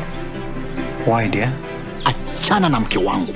Una maisha gani wewe kama si mimi na nguvu zangu? Huyu ana nia nzuri na wewe. Sitaki watchdog na mapenzi yangu mimi na Leo. Badi, mimi sina roho kama yako. Pili, hufai kuzungumziwa hivyo dadangu. Basi hayo ndio mambo wanashindana kila siku, matusi. A true love in which family will be the main hardship to achieve happiness. Well, I understand it, Mom, but I don't want to break up with Adrian. Paulina will have to confront her own father. And Adrian will suffer due to his sister Julieta's obsession. No! Not with her! No! Not with her! No! Paulina is the woman I truly love. But regardless of jealousy and intrigue, Karen, open the door, please. they will fight for their love until the end.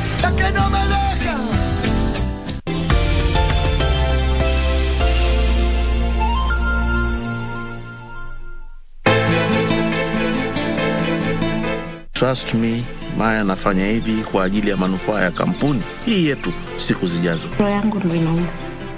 Why dear? Achana na mke wangu. Una maisha gani wewe kama si mimi na nguvu zangu? Huyu ana nia nzuri na wewe. Zaki watchdog na mapenzi yangu mimi na Leo. Bade, mimi sina roho kama yako. Pili, hufai kuzungumziwa hivyo dadangu. Basi hayo ndio mambo wanashindana kila siku, matusi.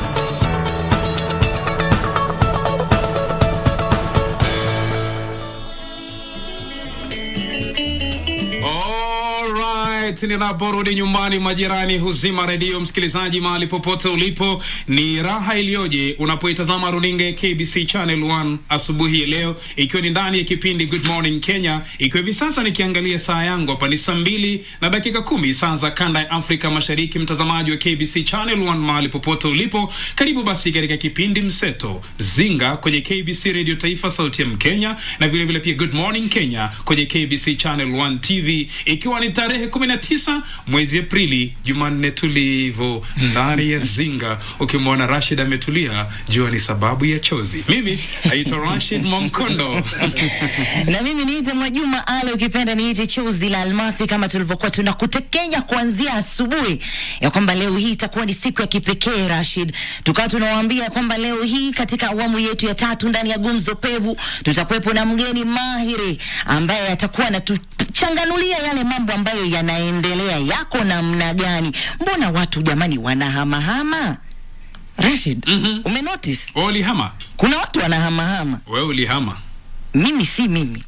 Watu wengine nitakuwa nataka kujua kwa nini wanahamahama. Mambo mengi tu ambayo yanaendelea ndani ya siasa. Msikilizaji, kumbuka ya kwamba Agosti 9 uchaguzi mkuu utakuwa unafanyika, na tunataka kujua Agosti 9 watu wamejiandaa vipi. Na ndani ya studio siku hii ya leo tunaye katibu mkuu wa ODM mwenyewe, si mwingine Rashid. Hebu wacha nikupatie this honors ya kumintroduce ndani ya kipindi. Msikilizaji na mtazamaji, fahari iliyoje asubuhi ya leo. Tulianza na katibu wa Jubilee na sasa tunaye katibu wa ODM, wakili Edwin Sifuna. Wakili, karibu sana katika studio zetu za Radio Taifa. Shukran sana kwa kunialika hapa leo, nikidhani hii ndio mara yangu ya kwanza kuwa katika idhaa ya Taifa. So nasema shukran sana kwa kunipa fursa hii kuzungumza na wasikizaji wenu na pia watazamaji wenu.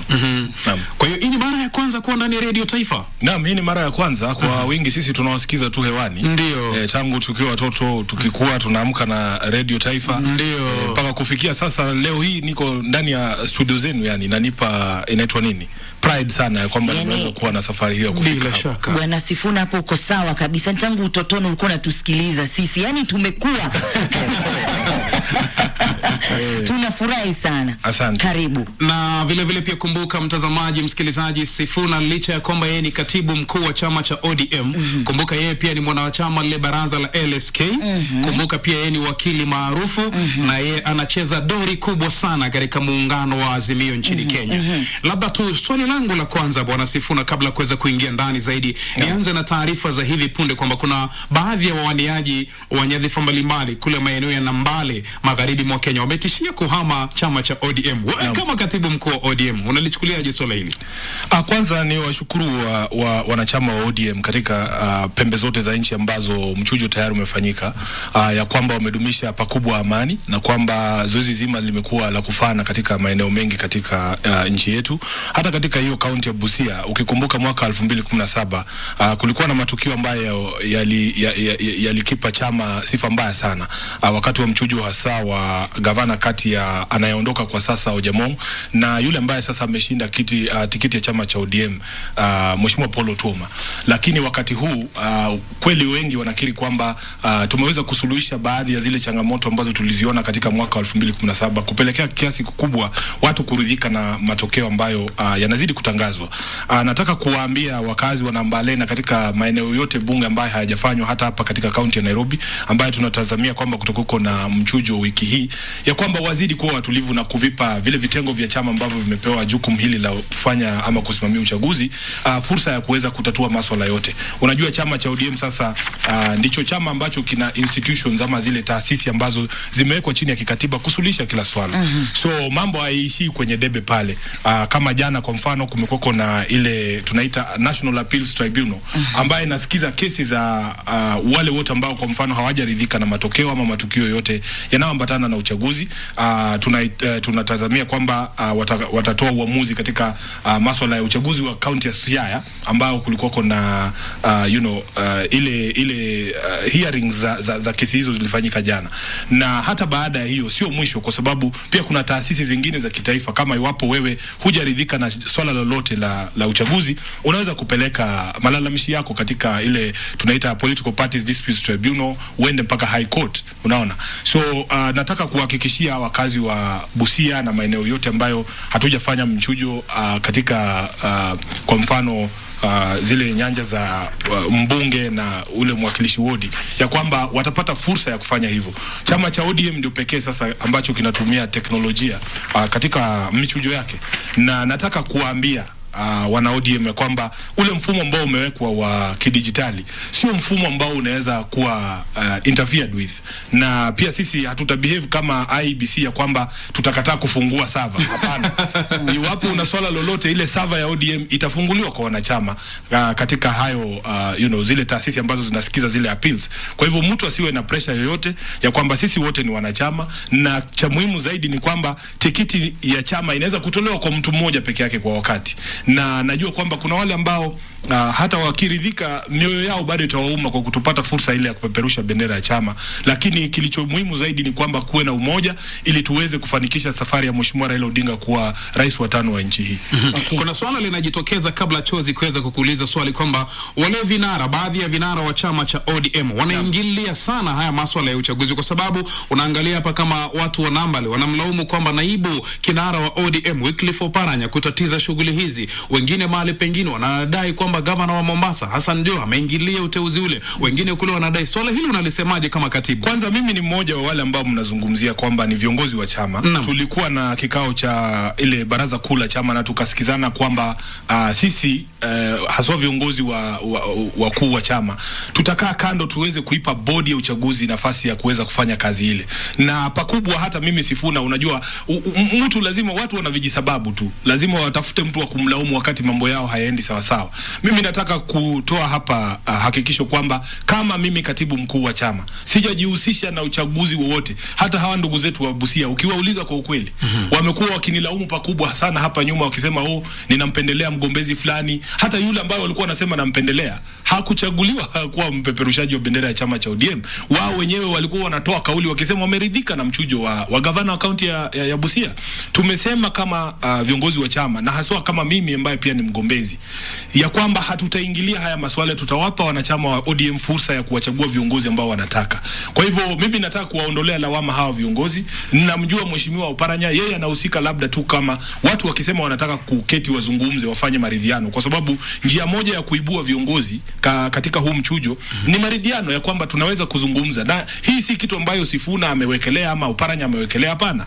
Lilipitishwa katika lile kongamano la wajumbe wa chama NDC kwamba kuna mifumo minne sasa ndani ya chama cha ODM ya kuchagua yule atapeperusha bendera ya chama. Kwa hivyo mfumo mmoja ni wa maridhiano ama masikizano. Kama kuna wanachama wawili, Rashid na Chozi, ambao wanataka tiketi ya mahala fulani, wanataka kuketi kuzungumza, hawawezi kuketi peke yao. Wanataka mkubwa mmoja wa chama awe pale ili kuwa kama witness na mtu ambaye ataenforce yale maridhiano ambayo watafikia. Alafu tuseme Rashid amemkubali Chozi kuwa candidate, kisha Chozi amehakikishiwa na Sifuna ambaye ni kiongozi wa chama kwamba hata baada ya uchaguzi yeye pia atapata nafasi ndani ya serikali ya Mheshimiwa Raila Odinga. Kwa hivyo ukiona viongozi hawa wanahusika, na haswa wanapohusika ni hawa wagombezi wenyewe ambao wanawaita ya kwamba tungependa uwe pale. Mimi nitakupa mfano. Kumekuweko na baada ya kikao cha wagombezi kule katika kaunti ya Bungoma ambapo naondokea, wakakaa na bodi ya uchaguzi, hawakuridhika na yale ambayo walisikizana siku hiyo,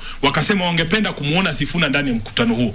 Na wao wenyewe ndio wenye kutu invite, yani wanasema tungependa kama Sifuna angekuwa hapa, kuna masuala ambayo labda bodi haiwezi kuturidhisha nayo, tungependa kiongozi fulani iwe pale. Na hiyo ndio kazi ambayo Mheshimiwa Paranya anafanya. Unaona kama jana ameweza kuwaleta wale wagombezi wa Senate katika kaunti ya Kakamega, wakakubaliana kwamba Brian Lishenga apeperushe bendera ya chama. Kwa hivyo sisi hatuingilii pasipo na kualikwa, na tumekaa kando ili kuipa bodi fursa ya kuweza kufanya kazi hiyo kwa njia ambayo itaridhisha kila mtu. Na wawaniaji wa kiti cha Women Rep kule Kisii waliandamana katika ofisi za ODM kwa kutokuwa na kura za mchujo katika kaunti hiyo. Je, mnalitilia maanani malalamishi yao na kwa nini ilikuwa hivyo? Sasa wewe kama ni mwanachama wa ODM, nimewaeleza kwamba kuna taasisi, yani katika kila kiwango kuna taasisi za kushughulikia swala mzima. Hakuna katika ule mfumo wa uchaguzi ati unaweza kufanya appeal kwa maandamano. Hiyo sasa ni kumaliza wakati. Kama hujaridhishwa na swala lolote, unapeleka appeal yako, na kuna wanachama wengi ambao wanafuata haya maagizo. Utaona kwamba kwa mfano, nimekupa mfano wa kwamba wale ambao walishiriki uchaguzi katika kaunti ya Siaya walikuwa na hearings zao jana, na uamuzi utatolewa katika hayo uchaguzi hizo za Siaya, na ile tribunal ambayo imewekwa pale ya kusikiza. Na hata huo sio mwisho. Hata usiporidhika na uamuzi wa hiyo tribunal, kuna bado ile inaitwa Political Parties Disputes Tribunal. Kwa hivyo wewe kwenda kuandamana haisaidii chochote. Unaleta kesi yako mbele ya hizi taasisi na watakusikiza na watakupa uamuzi ambao utakuridhisha. Kuna swala ambalo linajitokeza hapa, Bwana Sifuna, kwamba ndani ya muungano wa Azimio kuna vyama tanzu takriban 26. Lakini kuna hali ya kuvuta ni kuvute. Kuna wakati mmoja kama majuma mawili yaliyopita nilikuona ukiongoza kikao cha makatibu wa vyama hivi mbalimbali kwamba mtatembea barabara moja. Lakini wengi wanahisi kwamba kuna nyufa, kuna cracks. Je, wewe kama katibu na mwanachama vile vile pia wa Azimio, kuna cracks ndani ya vyama tanzu vya Azimio? Sijui Rashid, kwenu mmezaliwa wangapi? Kwetu tuko 6. Naam, sasa unataka kuniambia hakuna siku kumekuwa na mikwaruzano? Kwa sababu sisi tulizaliwa watoto 5 kwetu. Lakini kukwaruzana tulikwaruzana. Tumepigana hata tukiwa mandugu pale. Kwa hivyo katika familia yoyote ni lazima kutakuwa na zile nyufa ambazo unazungumzia, kwa sababu watu wana mitazamo tofauti. Ukiona hivi vyama vimetoka katika backgrounds tofauti, ni vyama ambavyo vina operate katika mandhari tofauti sana na vyama vingine ambavyo viko ndani ya muungano. Kwa hivyo lazima kutakuwa na ile inaitwa tofauti ya mawazo na mitazamo katika huo muungano wa Azimio. Lakini kilicho cha muhimu ni kwamba kila wakati tunapata fursa ya kuketi na kuzungumza kama familia ili kuweza kutatua mizozo ambayo itaibuka. Hatukatai kwamba kutakuwa na mizozo, lakini ni sisi kama viongozi, kama vile ambavyo uliashiria kwamba tunaitana kama makatibu wa vyama vyote tanzu vya muungano, tunaketi chini tunasema hili swala liko kwenye meza, tunaweza kulitatua vipi. Kwa hivyo hatutarajii kwamba kutakuwa na familia yoyote ambayo eti hakutakuwa na misukosuko ama mivutano. Lakini cha muhimu ni kwamba wote waliomo ndani ya Azimio wanakubaliana kwamba lengo letu moja kwanza ni kumuunga mkono kwa dhati Mheshimiwa Raila Odinga kama rais wetu wa 5, na pili ya kwamba lazima tufanikishe hii safari. Tukifika kule ndani ya serikali, hata kama tutakuwa tumekwaruzana, tuweze kusema kwamba tumefikia lengo letu la kuweza kuiokoa nchi hii, kwa sababu tuko katika hali mbaya na hatari kubwa kama wana Kenya. Bwana Edwin Sifuna, tuzungumzie Azimio na direct nominations. Zimekuwa nyingi sana. Watu wanasema kila mmoja ni direct nomination tu, anaenda hivyo, si kura kwamba mtu atakuwa anakuja anakupigia kura, lakini ni direct nominations. Hebu tuzungumzie swala hilo. Si kweli kwamba kumekuwa na direct nominations nyingi. Utaona kwamba jinsi nilivyokuelezea, na mimi ni msemaji wa ODM, sitazungumzia vyama vingine ndani ya Azimio. Ndani ya ODM tuliweza kupitisha katika lile kongamano nililozungumzia la delegates wa ODM kwamba kuna mifumo 4 ya uchaguzi. Moja na ya kwanza ni ya maridhiano kati ya wale ambao wanagombea viti tofauti. Ya pili ni direct ticket ambayo inatolewa kufuatia utafiti ambao unafanywa na mashirika ambayo yanahusika na mambo ya utafiti, na kutoa kwamba iwapo tofauti ya Chozi na Rashid kulingana na utafiti huo ni kubwa sana, kama tuseme 20%, haitakuwa busara wewe kutulazimisha eti twende kwenye mchujo eti tu ndio useme kwamba kuna ati demokrasia, kwa sababu demokrasia si eti ni hiyo peke yake, kwa sababu hata hizi sheria ambazo tunazungumzia ama zinazotumika kutoa tikiti ya moja kwa moja zilipitishwa na wanachama wa ODM, si eti tumewawekelea. Njia ya tatu ni ile mfumo wa delegates ambao unaweza kuita wale ambao ni viongozi wa chama katika eneo lolote waweze kupiga kura, na ya mwisho kabisa, na ukisoma sheria za chama inasema hii ndio ya mwisho kabisa, yote yakishindikana sasa walau wa Kenya wenyewe ama wanachama wa ODM waweze kupiga kura ya moja kwa moja. Mimi najivunia sana zoezi zima kufikia sasa, kwa sababu nimekuelezea kwamba chama cha ODM peke yake ndio kinatumia teknolojia.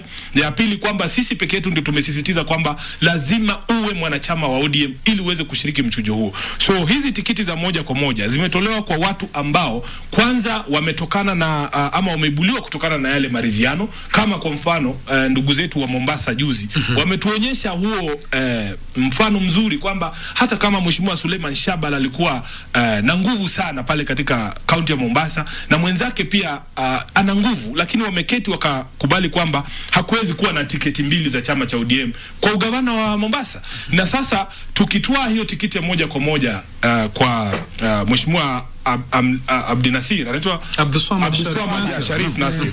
So hiyo huwezi kutulaumu kwa sababu imetokana na huo mfumo wa maridhiano. Ama kwa mfano hapa Nairobi wamefanya utafiti, wamesema kama katika kinyang'anyiro hichi cha useneta Nairobi takwimu zinaonyesha hata zile ambazo zinafanywa na KBC zinaonyesha kwamba Sifuna yuko mbele zaidi ya wagombezi wengine hata kutoka katika vyama vingine. Kwa hivyo wewe unataka tu eti Sifuna apelekwe kwenye debe ili ujisikie mzuri ya kwamba Sifuna apelekwe kwenye debe, lakini ni exercise in futility, kwa sababu takwimu zinaonyesha kwamba nina umaarufu wa zaidi ya 70%. Sasa tunapelekana kwa debe na mtu ambaye hata kwenye hizo takwimu ana labda 1%. Hiyo ni kumalizia pesa chama pesa na wakati ambao ungetumika kufanya mambo mengine. Kwa hivyo hii si kitu kibaya, ni kitu kizuri, na ninaona kwamba sisi wana ODM tulivyojitokeza mwanzoni na tukasema tutatumia mfumo huu bila haya, na ukituuliza maswali tutakuelezea ni kwa nini tunafanya.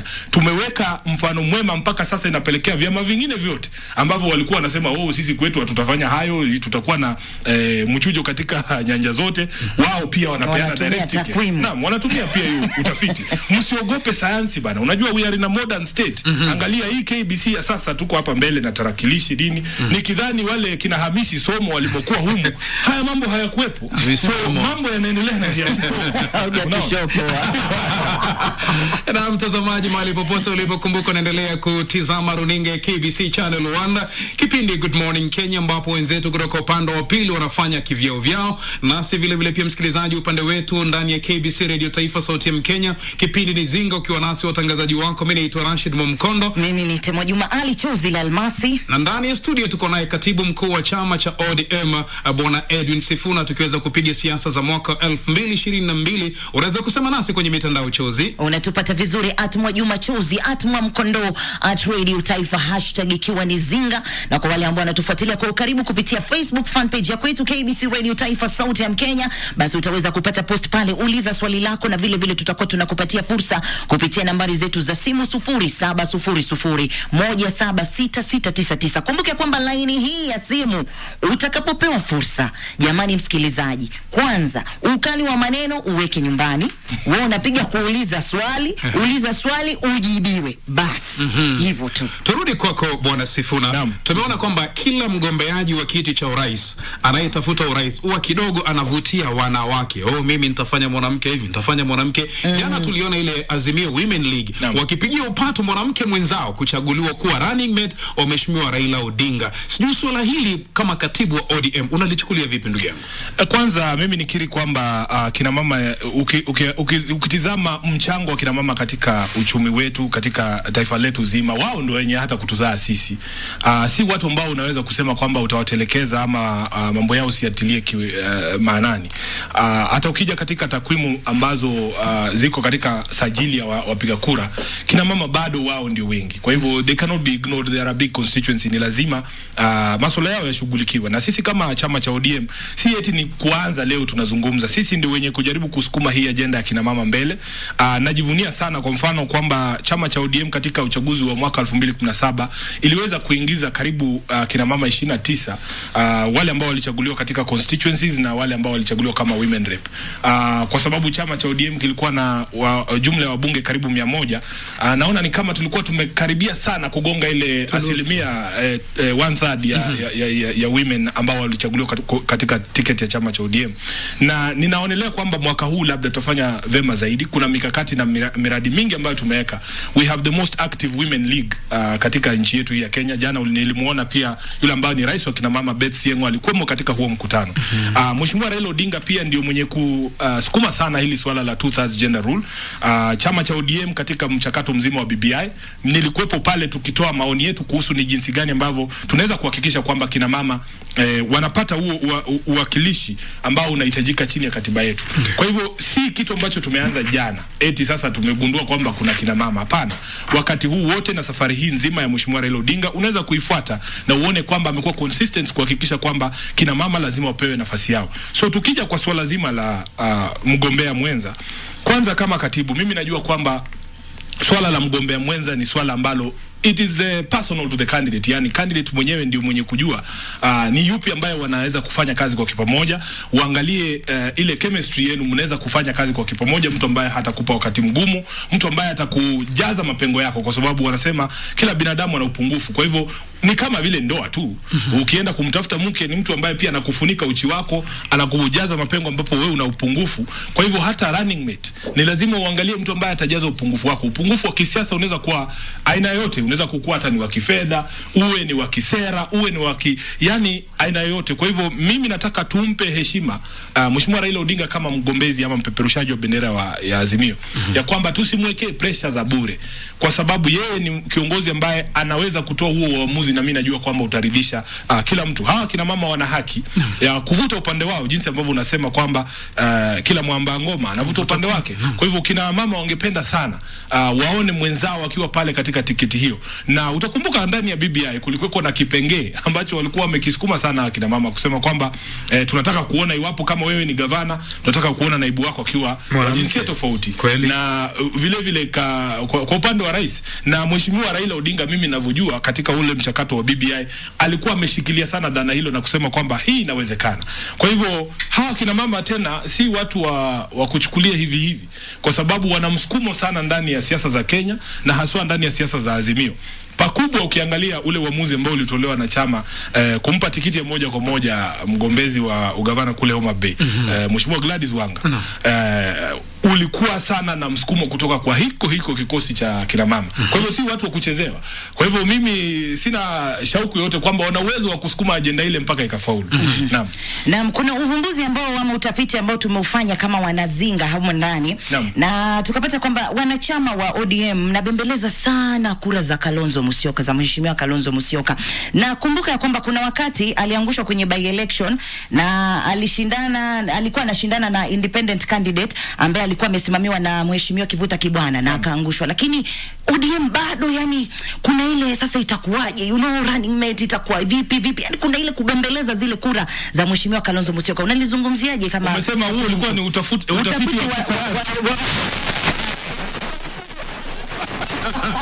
Sasa unajua tutofautishe huyo, kuna utafiti wa kisayansi na pia kuna ile hisia zako. Unaona? Wewe labda unaona hivyo, lakini chama cha ODM generally ukifuatilia siasa zetu, sera zetu, sisi watu wa kubembeleza bana. Siku gani umeona Sifuna eti amejikunja anasema tafadhali? Sisi ni watu ambao tunatoa heshima kwa kila mtu, tunasema tunaweza kufanya kazi na wewe kwa pamoja, lakini wapo kama unahisi ya kwamba si safari ambayo unataka kutembea na sisi, hatuwezi kukulazimisha na pia hatuwezi kukubembeleza. Unanielewa? So sisi tunajua kwamba wote ambao walijiunga na muungano mzima wa Azimio walifanya kwa hiari, ya kwamba walikubali ama walikiri huu wito na kuitikia wito wa rais na Mheshimiwa Raila Odinga kwamba pasipo na umoja wa Kenya hakuna lolote ambalo tunaweza kuafikia. Kwa hivyo wote waliomo ndani ya Azimio sisi tunawachukulia kama watu ambao wamekuja ndani ya Azimio kwa hiari yao. Hatujawalazimisha, hatushurutishi, hatubembelezi pia. Unaona? Kwa hivyo tunaamini kwamba kila kura ni muhimu. kwa sababu uchaguzi wanasema ni 50+1, kura yako hiyo moja inaweza kutusukuma tuweze kupata yani tunaweza kupita ile threshold inayohitajika. Lakini ile kitu ambacho sisi tunasisitiza ndani ya Azimio, haswa mimi kama katibu wa chama cha ODM, ni kwamba kuwe na heshima kwa vyama vyote. Kuwe na heshima kwa vyama vyote. Kwa mara ya kwanza mimi kama katibu wa ODM nilikiri kwamba hii ni meza ya miguu 28. Unajua wakati ule mwingine ndani ya NASA tulikuwa tunakwaruzana sana kwa sababu ya nani mkubwa, nani mrefu, nani mfupi. Lakini tulijua kwamba tukienda njia hiyo basi tutasambaratisha muungano jinsi ambavyo NASA ilivyosambaratika. Sasa kwa hii leo ninawaomba sana ndugu zetu ambao wanaendelea kusisitiza kwamba Azimio ni sijui stuli ya mguu tatu. Wewe ukihesabu wewe kama mguu, unaacha wapi mguu wa DAP? Unaacha wapi mguu wa NAK Kenya? Unaacha wapi mguu wa NAK ya Mheshimiwa Charity Ngilu? Unaacha wapi chama cha muungano? Kwa hivyo tunataka wote wapeane heshima, tuseme kwamba si kiti cha miguu tatu. Hii ni meza ya miguu 28. Na hiyo ikidumu hiyo heshima, kila mtu atafeel kwamba ako valued ndani ya muungano wa Azimio. Alright, mtazamaji msikilizaji, nasema mtazamaji msikilizaji kwa sababu ni kipindi ambacho kinakujia moja kwa moja kupitia runinga yako pendwa ya KBC Channel 1 ndani ya kipindi Good Morning Kenya. Kule ni sehemu ya 3 na huku kwenye Radio Taifa Sauti ya Mkenya pia ni sehemu ya 3. Tutakuwa tunachukua pumziko fupi, tutakaporudi tutaendelea. Kumbuka ndani ya studio kwa mara ya awali tuko naye katibu mkuu wa chama cha ODM wakili Edwin Sifuna na vile vile pia mgombeaji wa kiti cha useneta gatuzi la Nairobi. Tutakaporudi tutamchokora hapo. Mimi naitwa Rashid Momkondo. Ni Temwa Juma Ali Chuzi la Almasi.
Crazy? If you want to die, go ahead. Don't get me involved. Tell me now. You knew Pinky was killed by Jack a long time ago, didn't you? Are you all finished here? Stop causing trouble in my house. I don't want money. I want my sister back. I really didn't kill your sister. Ethan, do you want me to call the police? We're standing on the road. This isn't your turf. We're doing nothing wrong. Even if the police do come, they can't accuse us of anything. is Jack at home? I'm taking him away from here. It's the only way I can save him. What?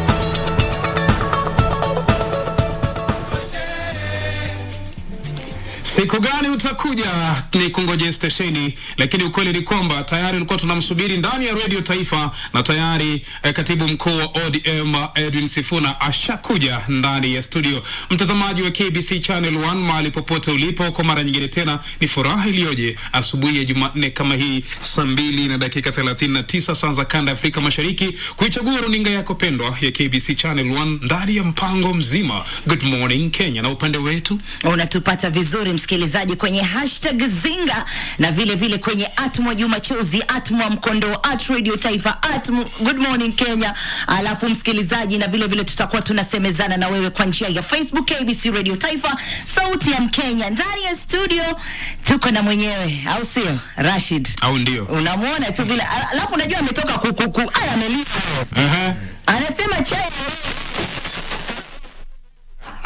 Bwana Sifuna, nini kinakuuliza asubuhi? Sasa unajua wao wakisema mgeni siku ya kwanza. Siku ya kwanza mimi nimefika KBC hapa, hata chai bwana mnanifanya ni kama mimi ni anahitaji wale hivi. Nikaa sina kwetu bwana, umenipa hapa ni maji moto, hamna hata waone watazamaji. Lakini unajua unatupeleka kama kiongozi wa jamii ya Mlembe. Huwa tunaenzi sana ukitaka kujua kwamba umekaribishwa pahali. Cha kwanza ni uandaliwe chai. Kwa hivyo sijui kwa nini mnanicheza baba, mimi bado na kwetu. Unajua wanasema kama hamkunitaka hapa, mngeniambia. Uvumbuzi wa wanasayansi. Unasema kitu ukiamka asubuhi kwanza unapiga tama la maji kabla hujaingia kwenye staftahi, yani breakfast. Sasa tumekupa maji kwanza tukuchangamshe tumbo, alafu ni sawa tu hata vile mmefanya, kwa sababu najua kuna ndugu zetu wa Kiislamu ambao wamefunga. Mimi pia wakati mwingine unafunga kulingana na, yani kwa ile inaitwa solidarity na wao. Unapunguza chakula ambacho pia unakula. Safi msikilizaji na mtazamaji, basi labda tuchukue simu 2-3 kabla kuweza kuendelea mbele. Msikilizaji, kama ungependa kuzungumza na katibu mkuu wa chama cha ODM Bwana Edwin Sifuna ambaye yuko ndani ya studio, maswali yawe mafupi ili tuendelee mbele. Mtazamaji na msikilizaji, hello KBC Radio Taifa, gumzo pevu. Hello Radio Taifa, KBC Radio. Kwa majina mimi naitwa John Ongeri kutoka Nyakoe, Kisii County. Karibu. Secretary General wa ODM Sifuna. Asa hapa Nyakoe ward kulitokea utata fulani. Chairman wa Kisii County ODM akatangaza hakuna uchaguzi, kitu saa 8 saa 7 tukapata iko uchaguzi. Hiyo ilitendeka fulani na wabunge wetu ambao walikuwa wanang'ang'ania kiti cha ODM kutoka kituo cha South, hata mpaka saa 2 ya usiku tulikuwa tufanye uchaguzi, kisha wakaitwa Nairobi, hatujui matokeo. Mimi ni John Ongeri kutoka Kisii Nyakoe ward. Asante. Shikilia hapo tuchukue simu nyingine. Hello Radio Taifa.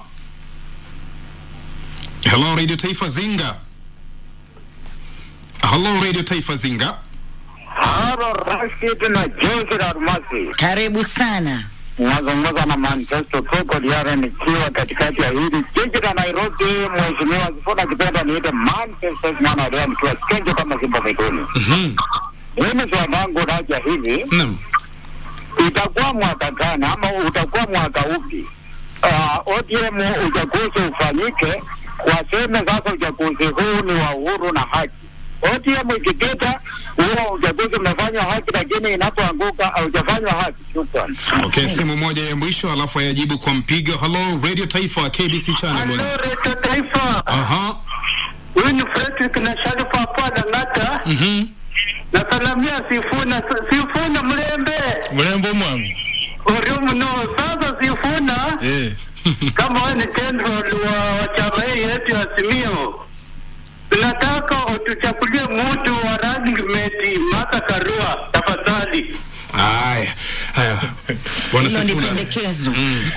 Haya, kwanza hawa ndugu zetu wawili, mmoja John na Festo, wamezungumzia hili swala la uchaguzi.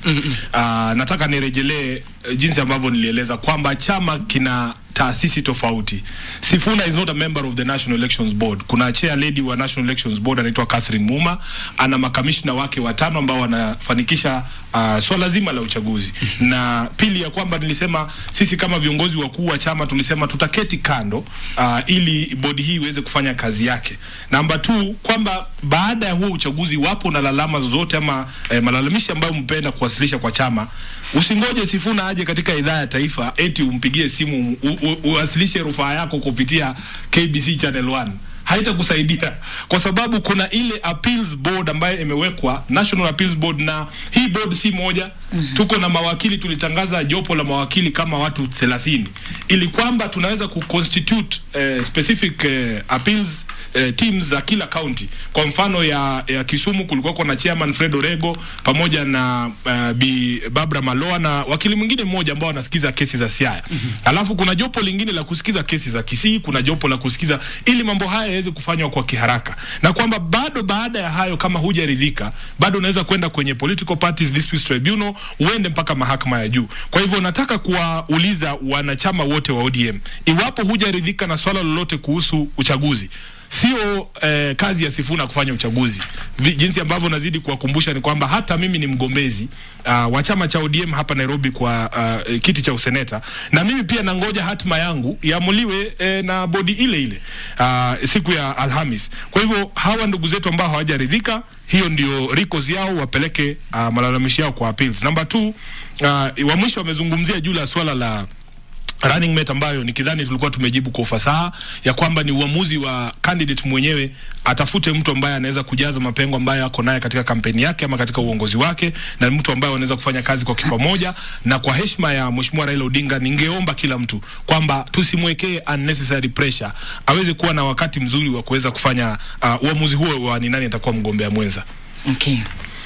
Na tukirudi kwenye nukta hiyo hiyo, Bwana Sifuna, umejitosa ulingoni. Naam. Unataka kuwania kiti cha useneta gatuzi hili la Nairobi. Naam. Una fursa, vigezo vya kuwa seneta hapa, na je, hali iko vipi kule? Hapo ndio anangojea. Sayansi ambaye chozi hapendi sijui yake inafanywa vipi. Kwanza kabisa mimi ninashukuru kwamba huu kuomba kwangu hii nafasi umepokelewa kwa njia nzuri sana, very positively across the county of Nairobi, kwa sababu mimi naamini kwamba niliposimama mara ya kwanza mwaka 2017 sikuweza kupata fursa ya kuwa senator wa Nairobi, lakini najivunia sana kazi ambayo tulifanya kikosi kizima cha chama cha ODM na timu yangu ya kampeni, kwa sababu tuliweza kuzoa kura 1700 hapa Nairobi. Na wakati huu sasa, katika miaka 4 ambayo imepita, natumai kwamba wana Nairobi na Wakenya kwa jumla wamepata fursa ya kuona huyu Sifuna ni kiongozi wa aina gani, kwa sababu ya yale majukumu ambayo nilitwikwa baada ya uchaguzi wa mwaka 2017 nikawa katibu mkuu wa chama. Wengi wanakiri kwamba chama cha ODM hata na hizi shida zetu ndogo ndogo ndicho chama ambacho kiko organized zaidi Kenya hii. Wanakubali kwamba kumekuwa kuna reforms ambazo ama mabadiliko ambayo tumefanya katika masuala mengi, hata kwa mfano hii, unajua uongozi wa chama kuembrace teknolojia si kitu cha rahisi. So mabadiliko haya yote ambayo wameona katika sheria za chama, vitengo vya chama, na kumbuka wakati ule mwaka 2017 walizungumzia sana swala la bodi ya uchaguzi, ikabadilishwa yote. Tumekuwa na chaguzi ndogo kama 15 kama sijakosea, tangu nichaguliwa kama katibu mkuu wa chama. Kitu ambacho nataka kusema, najivunia kwamba ni kama whether tulipata ama tulianguka katika hiyo chaguzi ndogo, kitu ambacho kilikuwa constant ni kwamba Sifuna alikuwa pale mstari wa mbele kuongoza vikosi vya chama katika chaguzi hizo zote. Ukianzia Kinondo ward kule katika kaunti ya Kwale ndio ilikuwa ya kwanza mwezi wa 4 nikidhani mwaka 2018, kumaliza na Bonchari na Matungu ambayo tumefanya hapa juzi.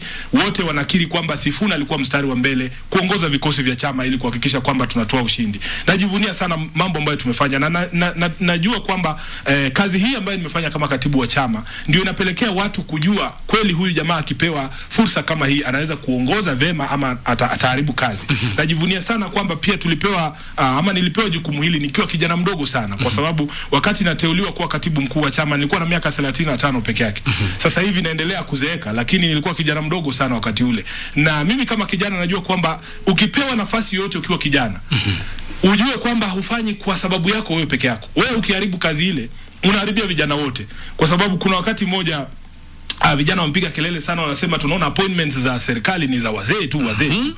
Rais akasimama akasema, nyinyi vijana nikiwapa nafasi, kazi yenu ni kuharibu kazi. Kwa hivyo mimi najivunia kwamba sijaharibu kazi kiasi cha kwamba chama kikubwa kama ODM kitasema siku moja eti hatuwezi kumpa kijana mwingine nafasi. Nataka nikiondoka, kwa mfano nimeenda nimekuwa senator wa Nairobi, niongezee majukumu kama majority leader na mengine, na tuseme kwamba tunataka tumpe kijana mwingine fursa katika chama. Itakuwa ni jambo ambalo litashabikiwa kwamba ndio vijana wanaweza kazi. Kwa hivyo mimi najua kwamba watu wa Nairobi, watu wa Kenya wameona kwamba Sifuna kwanza ni mtu wa kusimama mbele, kusimama na ukweli na kuchukua msimamo. Unajua uongozi pia lazima uchukue msimamo. Usiwe mtu wa nusu-nusu. Usiwe moto ama baridi. Usiwe kama wa kuregarega. Na wanajua kwamba unachukua msimamo na unatetea msimamo huo. Hii sauti ambayo imekuwa ni sauti ya chama cha ODM, nataka iwe ni sauti ya watu wa Nairobi. Kwa sababu hapa Nairobi tuna changamoto nyingi, na unajua kaunti ya Nairobi si sawa na kaunti nyingine yote. Tuna changamoto zetu. Nilifurahia sana wakati ambapo bajeti imesomwa, nikaona kwamba kuna fedha zimetengwa kumaliza ule mradi wa rapid bus transportation kwa mfano, wakatenga pesa fulani za informal settlement upgrading, ambapo unajua kaunti ya Nairobi ndio inabeba the highest number of informal settlements. Wametoa pia pesa ya mradi wa affordable housing, kwamba kuna estates zetu hasa kule maeneo ya Eastlands, kina Maringo, Baha, ambazo zinatakiwa zikuwe redeveloped ili tutumie hiyo shamba ambayo iko pale kuweza kutafuta kuingiza watu wetu wengi katika makao ambayo ni mandhari ya kiheshima. Kwa hivyo kama senator wa Nairobi, kazi yangu ni kumtafutia yule ambaye atakuwa gavana wetu fedha za kutosha za kuhakikisha kwamba anatatua masuala ambayo yanawakumba wana Nairobi. Hivi sasa ndugu zangu, swala gumu zaidi ambalo liko juu ya meza ni ile hali ngumu ya maisha ama gharama kali sana ya maisha. Unajua kwa mfano wameongeza bei ya mafuta kwa kiasi cha shilingi 10 na inapelekea kwamba kuna kuwa na ile spiral effect. Kama leo nimewasikia wana matatu wanasema wanataka kuongeza bei ya matatu kwa sababu ya bei za mafuta kuongezwa. Mimi nataka nikiwe mwandani wa Mheshimiwa Raila Odinga akichukua hatamu za uongozi, kwanza ashughulikie swala la bei ya maisha, gharama ya maisha. Na gharama hii ya maisha tunajua ni kwa nini iko juu, kwa sababu hata ukiangalia bei ya mafuta asilimia kubwa ni ushuru ambao unatozwa kwa mafuta, na huo ushuru unahitajika utozwe kwa sababu ya kulipa madeni ambayo tuliyachukua kwa miradi ambayo haizalishi katika uchumi wetu. Kwa hivyo tunajua kwa nini tulijiingiza hapa. Tunataka baba akiingia kwanza aweke msimamo ama kikomo kwa hii mikopo ambayo inaingia katika miradi ambayo hatuielewi, ya kwamba tuweze kupunguza ushuru. Dada yangu hapa Chozi, ukinipa payslip yako ya hapa KBC, najua kuna asilimia 30 kwanza inachukuliwa kabla hujazungumza na mtu yeyote. Hata yangu pia, hata yangu. Wewe ukae ni kama una shida hiyo. Sasa unaona tukakuambia kwamba kuna sababu ambapo unatozwa huu ushuru wa hiyo asilimia 30. Ya kwamba kuna miradi ya serikali lazima ifanikishwe, kuna madeni ya kulipa. Lakini wewe niambie, tukiingia pale baba asawazishe vitabu, aseme atakuondolea sasa asilimia 10, uko unalipa 20% peke yake. Hizo ni fedha ambazo zinabaki katika mfuko wako, unaweza kujiendeleza kimaisha kama unaishi unaishi wapi? Hapa Lavington. Sawa, tukupeleke Runda sasa na hiyo asilimia 10. Yaani maisha yako yabadilike. Naam. Na mbona sikuonangi Lavington? Kwa hivyo kuna haya masuala lazima yatatuliwe. Hali ngumu ya maisha, ukiangalia ukinunua kama token zako za stima, asilimia yani ni fuel charge, kuna nini, ni malevi kila mahali, levi. Unaona, ukinunua hata chai ile ambayo mmeninyima hapa KBC, ukinunua chai kuna ile wanaita tourism development levy, sijui kuna catering levy, yani kwa bei ya kikombe ya chai unakuta kwamba kuna ushuru mwingi. Kwa hivyo tunataka serikali ya baba iweze kwanza kupunguza gharama ya maisha, watu waweze kujimudu. Unajua kuna wengine wanakuja wanatuambia mifumo sijui ya bottom up, sijui ni kusema nini. Sisi tunajua kwamba huwezi zungumzia masuala mazito kama ati mfumo wa kiuchumi na mtu ambaye hajakula unakuta na hasira sana kama jinsi ambavyo na hasira ninavyozungumza, kwa sababu sijapata chochote kutia kinywani nikiingia hapa KBC. Unakuta kwamba huwezi zungumzia mifumo ya mtu hajakula siku 3, watoto wake hawajakula siku 3. Baba akasema atachukua shilingi 6,000 kila mwezi kwa familia ambazo hazina mapato, aweze kufanikisha kwamba kila siku mnaweza kupata kitu cha kutia kimiani, kwa sababu shilingi 6,000 kwa mwezi, ndugu yangu, ni shilingi 200 kwa siku. 200 peke yake. Wanatuambia haiwezekani, ilhali mheshimiwa rais mwenyewe anatuambia wao katika serikali yake wanaiba bilioni 2 kila siku. Unaona? Sasa bilioni 2 ya wezi inapatikana, lakini shilingi 200 ya kununua unga kwa ajili ya familia ambazo zina mapato wanatuambia haiwezekani. Sisi tunasema inawezekana. Shikilia hapo bwana Sifuna. Jana usiku nilipokuwa nazungumza na Chozi, nilimwambia nahofia kwamba muda wetu ni saa 1, ni kidogo, na Sifuna ni mzungumzaji mzuri na hachoki. Sasa tumebakia dakika 2 tu tuweze kumaliza kipindi. Unajua mambo yakiwa mazuri muda unaenda haraka. Sasa na swali zito sana. Wewe ni kijana.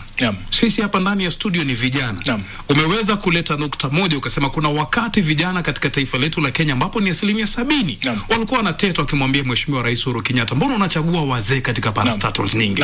Nirudi kwenye chama chenu kinaitwa Orange Democratic Movement. Wewe mwenyewe kama katibu mkuu ni kijana. Kwa nini muwapea tikiti watu ambao wana umri washachoka? Kwa nini msiwape vijana? Leo hii Mkenya anashindwa. James Orengo paka sasa anapatiwa tikiti. Oburu Odinga. Je, Chozi na Rashid watapatiwa lini? Wacha nikueleze kwa sababu Sifuna atapatiwa, sijui utauliza swali hili. Kwa sababu yangu mimi najua inakuja kwa sababu ya nimeiona sayansi najua.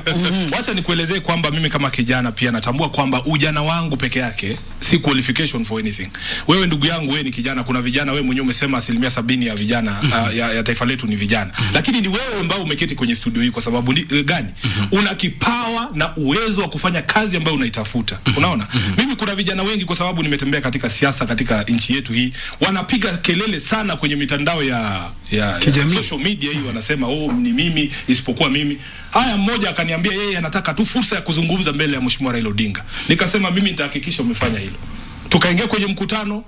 Nilipoitwa eti Sifuna azungumze, nikasema hapana, mimi sitazungumza. Kuna mwenzangu hapa nataka nisikie anasema nini. Nikampa microphone. Kufikia jioni, watu hao wa social media walikuwa wakisema mumpe fursa, ndio walikuwa na mgongo wanamwambia kumbe wewe kutusumbua tu hapa hauna lolote, content zero kwenye kichwa chako. Kwa hivyo hata ukiwa kijana ujue kwamba kuna vijana wengi. Ujue kwamba kitu ambacho kitakutofautisha na wengine, na haswa hawa wazee, ni wewe uwe na hiyo talanta na uwezo wa kufanya kitu ambacho unataka kufanya. Kwa hivyo kuna wazee wengi ambao wangekuwa katibu mkuu wa chama cha ODM, lakini ndio washinde. Ndugu yangu, huwezi kuja hapo useme wewe ni kijana. Kwa hivyo wale ambao wanataka kuingia katika siasa, wanataka kuingia katika kazi yoyote, kwanza uwe na uwezo wa kufanya kazi ile, uweledi wa kufanya kazi ile, uelewe kazi ile, kwa sababu huwezi kuja tu kwenye meza useme mimi ni kijana. Na tunajua kwamba lazima watu wakuwe nurtured na wakuwe grown.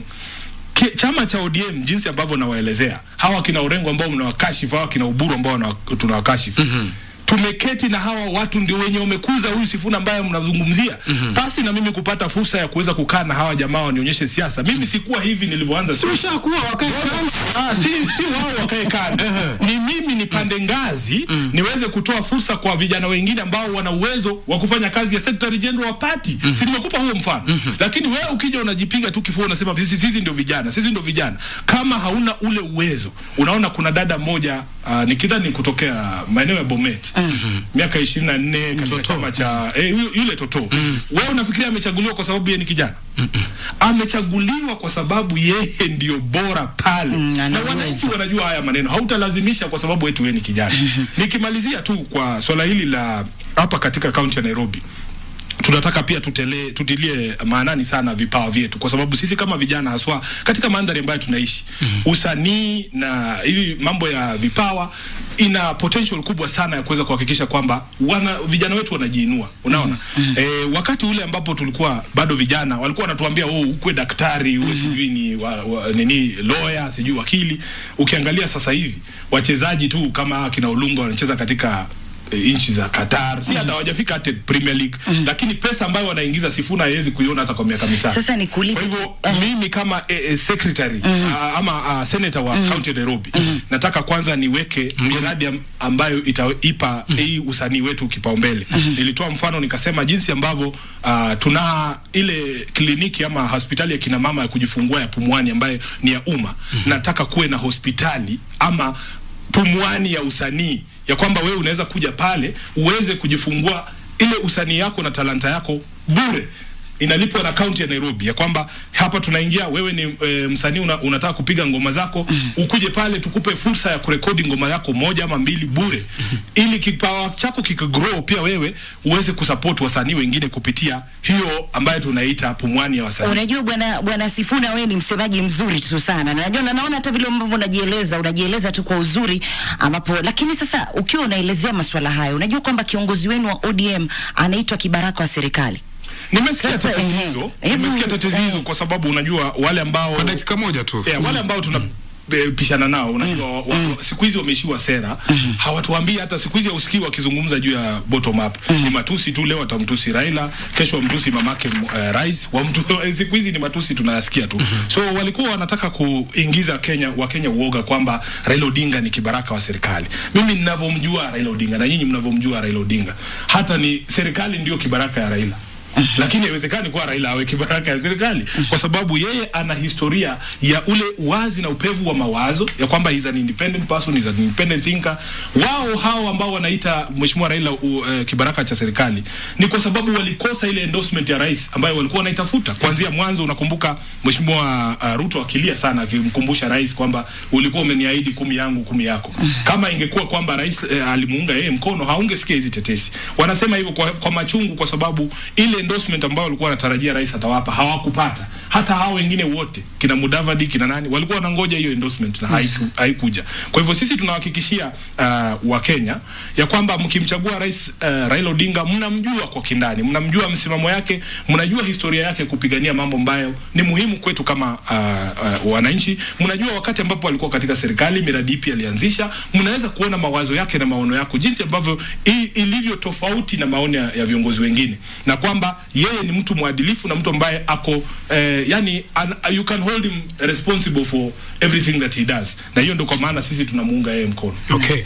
Kama tulivyosema, Mheshimiwa Sifuna anatema madini kutema. Tukisema tumwachie hii studio, hata mimi na chozi mtatusahau. Mheshimiwa, niseme asante sana kwa kuja studioni, muda wetu unasi, lakini tutakutafuta wakati mwingine, bado tuna mambo mengi sana ya kuweza kuzungumza nasi, na tunashukuru kwa kutenga muda wako, umeacha familia yako, shughuli yako kuja kuzungumza na Wakenya. Asante sana. Shukran sana kwa fursa hii ya kuzungumza na kila mtu, wasikilizaji wenu na watazamaji wenu. Hiki kituo ni kituo ambacho tunakienzi sana kama Wakenya kwa sababu ya historia yake. Jinsi ambavyo nimwambia, historia ya mtu ni muhimu. Sasa historia hii ya Mheshimiwa Raila Odinga ni kama historia ya Channel 1. Mulianza na sisi kitambo, na hatuwezi kuwasahau. Asante. Shukran. Na Radio Taifa juu. Radio Taifa. Asante. Na mtazamaji, basi kwa niaba ya wote ambao wamefanikisha kipindi hiki Gumzo Pevu sehemu ya pili, wenzetu kutoka chumba cha uruninga kule wakiongozwa na ndugu yetu hapa Ben Kamuti, wapiga picha wetu ambao wako hapa, siwezi wataja majina yao yote, mwelekezi wetu upande wa pili Martin Jeru na wenzako kule kwenye gallery, bila kumsahau dada yetu mkubwa ambaye ndo mzalishaji wa kipindi cha leo Bi Lucy Wahome, wakuu wetu wa radio na wakuu wote wa runinga, kwa niaba ya mwenzangu Chozi la Almasi na vile vile pia ndugu Edwin Sifuna, shukran sana. Saa 3 kamili Asha Hamisi na taarifa ya habari. Endelea kutazama Zinga. Mimi naitwa Rashid Momkondo. Mimi naitwa Mwajuma Ali Chozi la Almasi. Na wewe unaitwaje? Seneta mtarajiwa wa Nairobi Edwin Sifuna. Gumzo.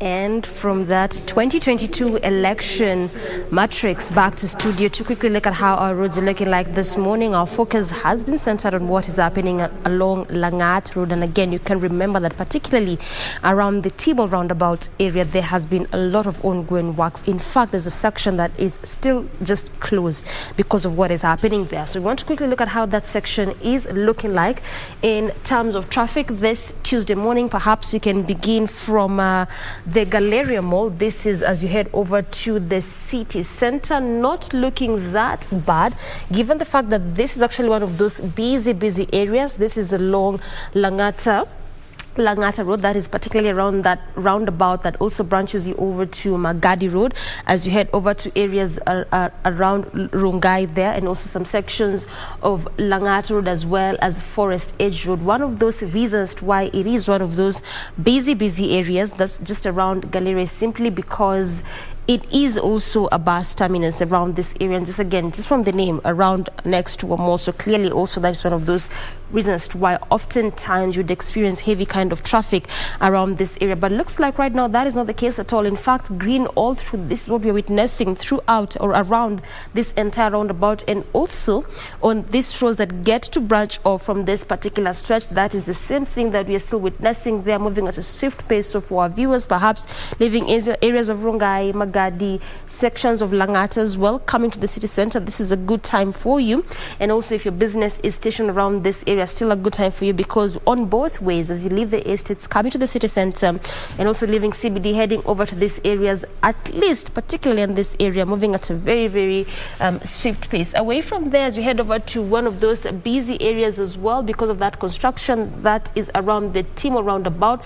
But also just before you get there, moving on this particular section away from Galleria Mall, coming all the way next to the National Park, there around the police station, the Langata police station, around areas of the Southern Bypass, particularly again, just as how it were, still on both lanes of this particular stretch, moving at a very, very swift pace. Traffic just begins to really build up around the roundabout. So this is that area that I have been talking about, where in fact, some sections of it just still closed to necessitate that overpass and underpass that is being constructed around this area. This is a Timo roundabout. In fact, this area has been, there's a section that actually has been closed for quite some time.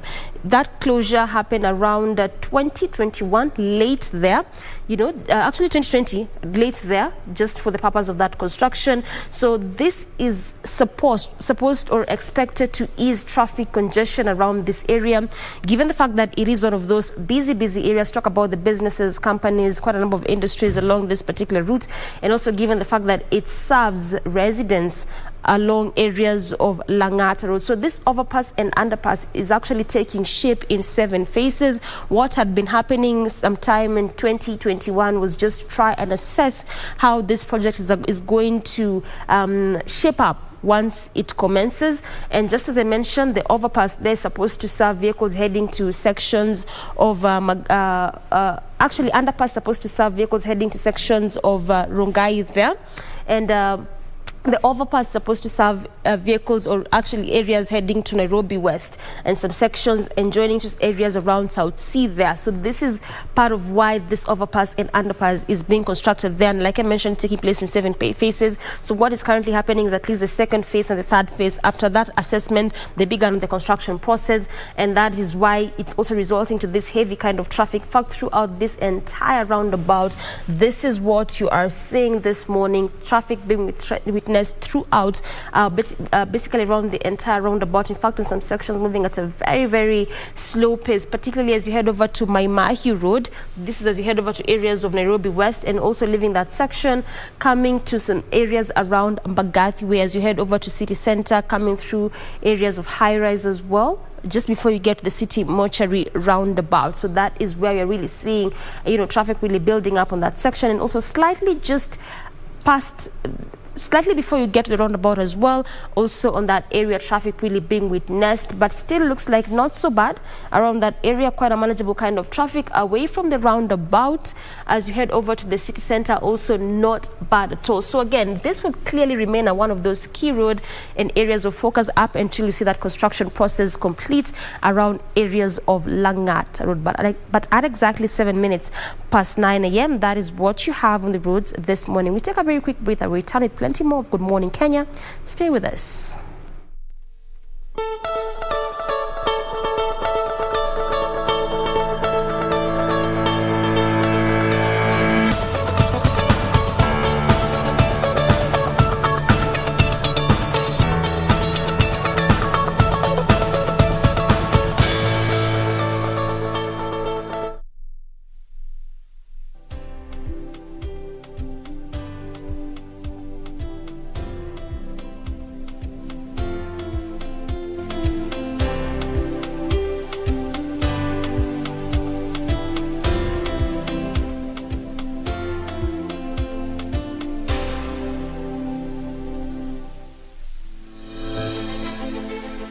you an aspiring candidate in the upcoming general elections? Do you want your agenda and manifesto to reach your voters effectively? At KBC, we have the most comprehensive and credible online platform that has profiles of all prospective candidates. Log on to www.kbc.co.ke/2022 aspirants and let Kenyans know more about you, your past achievements, your manifesto, and your development agenda once you get elected to office. What's more, the website is easy to navigate. We will create your profile, post pictures and short videos with your campaign messages at affordable hosting fees. Log on to www.kbc.co.ke/2022 aspirants today and establish your brand authority as we lead towards the forthcoming general elections.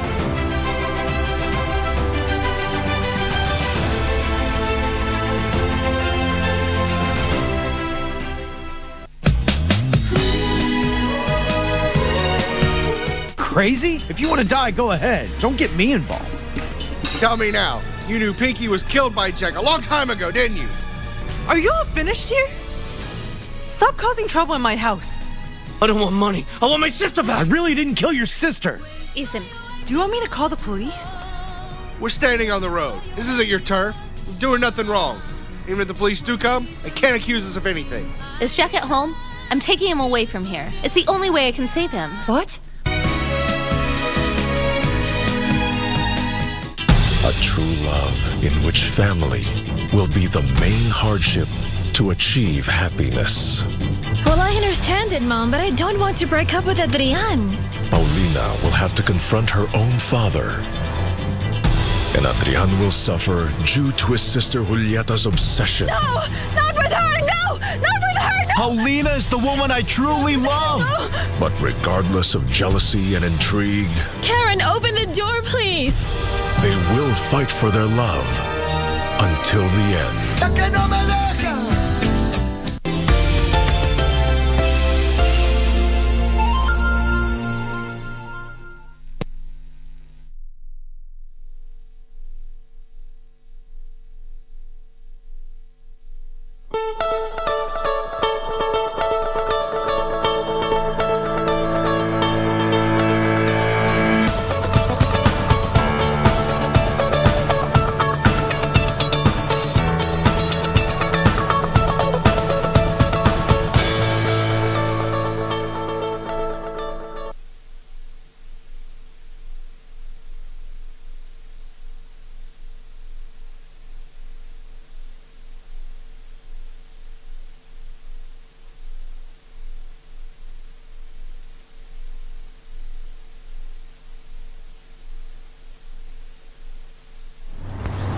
So as mentioned, today it's a conversation all about cancer to understand where we are as a country. And as mentioned earlier on, we have with us Dr. Catherine Nyongesa. Thank you so much for being with us today. Thank you for having me. Karibu sana.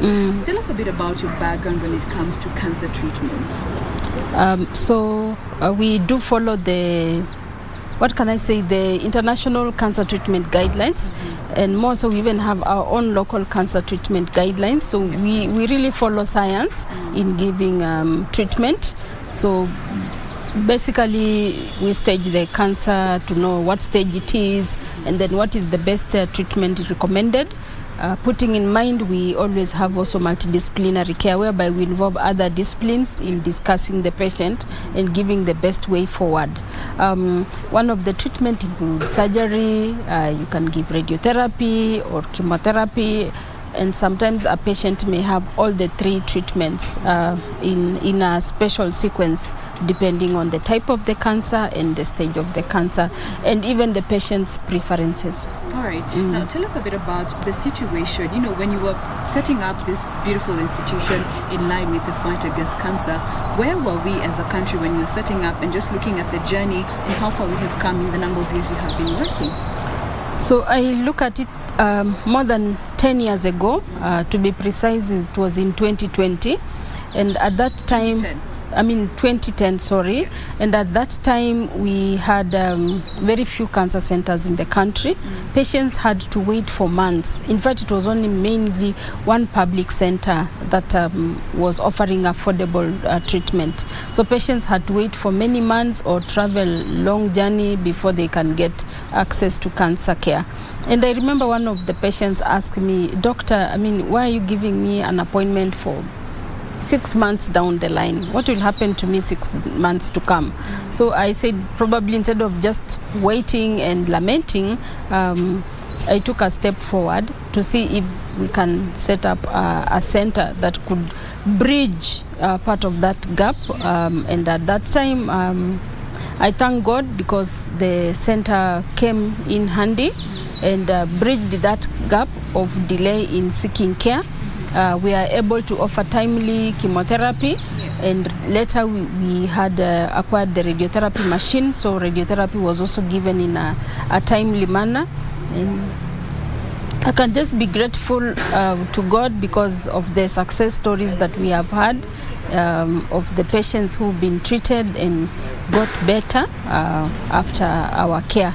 And there are times when the cancer patients present a bit too late, and all you can do is probably just manage and keep them comfortable. Some of them succumb to the disease, but we always try our level best to assist the patient to improve the quality of life. Now, Dr. Catherine, Yes. when we talk about cancer, for most people, we equate cancer to a death sentence because we might not really understand the context of which cancer really is. So maybe you could tell us a bit about, when we talk about cancer, medical speaking, what is it? So cancer is a complex disease. It's just not one disease. And when you talk about cancer, it really depends on the site. Where does it come from? The age of the patient, the stage of the cancer, the type. You can even have breast cancer, but there are different subtypes of breast cancer. So all those makes it quite complex. But in summary, it is a disease which cells in the body undergo mutation, or they undergo a change. And with this change, they start multiplying without ceasing and form either a mass, a lump, or a growth. And this growth sometimes can spread to other parts of the body through blood stream or through lymphatic system. And it can also go in the bone marrow in the case of blood cancer. And with this, it brings its own challenges to the body because of the spreading. It can damage some of the organs. Patients can have bleeding. The cancer can bleed when it bursts or ulcerates. And also they can have pain where the cancer is. All right. And what is the difference between the benign cancer and the malignant forms of cancer? So the benign one is actually not cancer. Okay. Yeah, a benign one has no potential to spread. It cannot spread. So then that is not a cancer. Cancerous growths have potential to spread to other parts of the body and even destroy the area they have spread to. Okay. Now, here in Kenya, cancer has been listed as the third leading form of, cause of diseases, cause of death. That is after infectious diseases and cardiovascular diseases. And let's just start by understanding, looking at the genders in this particular case. When it comes to men, which are the most common forms of cancers that have been identified? So in our country, as you rightly mentioned, cancer is the third leading cause of death. 60% of these cancers are actually reported in women and only 40% in men. When now we break it down to the men, the common cancers are prostate cancer, esophageal cancer, and throat cancers. And then now we have the colon or the digestive system cancers. Okay. Yeah. When we come to women, we see breast is leading, followed by cervical cancer, and then others include the throat cancers. Yeah. All right. Now, when it comes to public awareness, how are we doing as a country? Because for most of the cancer cases that I've been able to interact with, we always find people seeking treatment when it has developed to the further stages where treatment becomes a challenge. How is awareness contributing to all this? So awareness is a challenge. I would say we still not yet there. Our government has tried. We do have the national cancer screening guidelines, trying to even educate community healthcare workers to pick up the common symptoms about cancer, and still the reach or the penetration to the community is still very low. The awareness, I would say, is just around 10%. So we still have a lot of work to do as a country to educate the members of the public about the common signs of cancer, because cancer, the chances of cure is higher when it's detected early. Yes. And it becomes very difficult to cure cancer if it is detected late, or sometimes patients they are not aware that they have cancer, so that leads to delay in diagnosis, or worse so, inaccessible medical health assistance that is quite timely. So all that leads to a patient being delayed in diagnosis, and that ultimately translates into a poorer outcome and even expensive treatment. So cancer is really cheap to treat when it's early, and more expensive and more complicated to treat when it's late, because at that time also we have a lot of cancer-related complications that arise from the spreading of the cancer. Dr. Catherine, are there any known causes of cancer? Thank you. Cancer, majority of the times, we don't know the cause. We can say they are sporadic. So you'll go in the community, dig in the family history, and you'll not find anyone with cancer.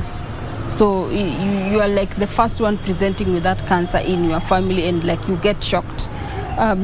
So there are some identifiable risk factors for cancer. We've seen, if we look in our community, we see that women are more prone to cancer. So just being a woman is a higher risk. Yeah, and then the other thing is the age. We see most of the cancers are in people older than 40 years.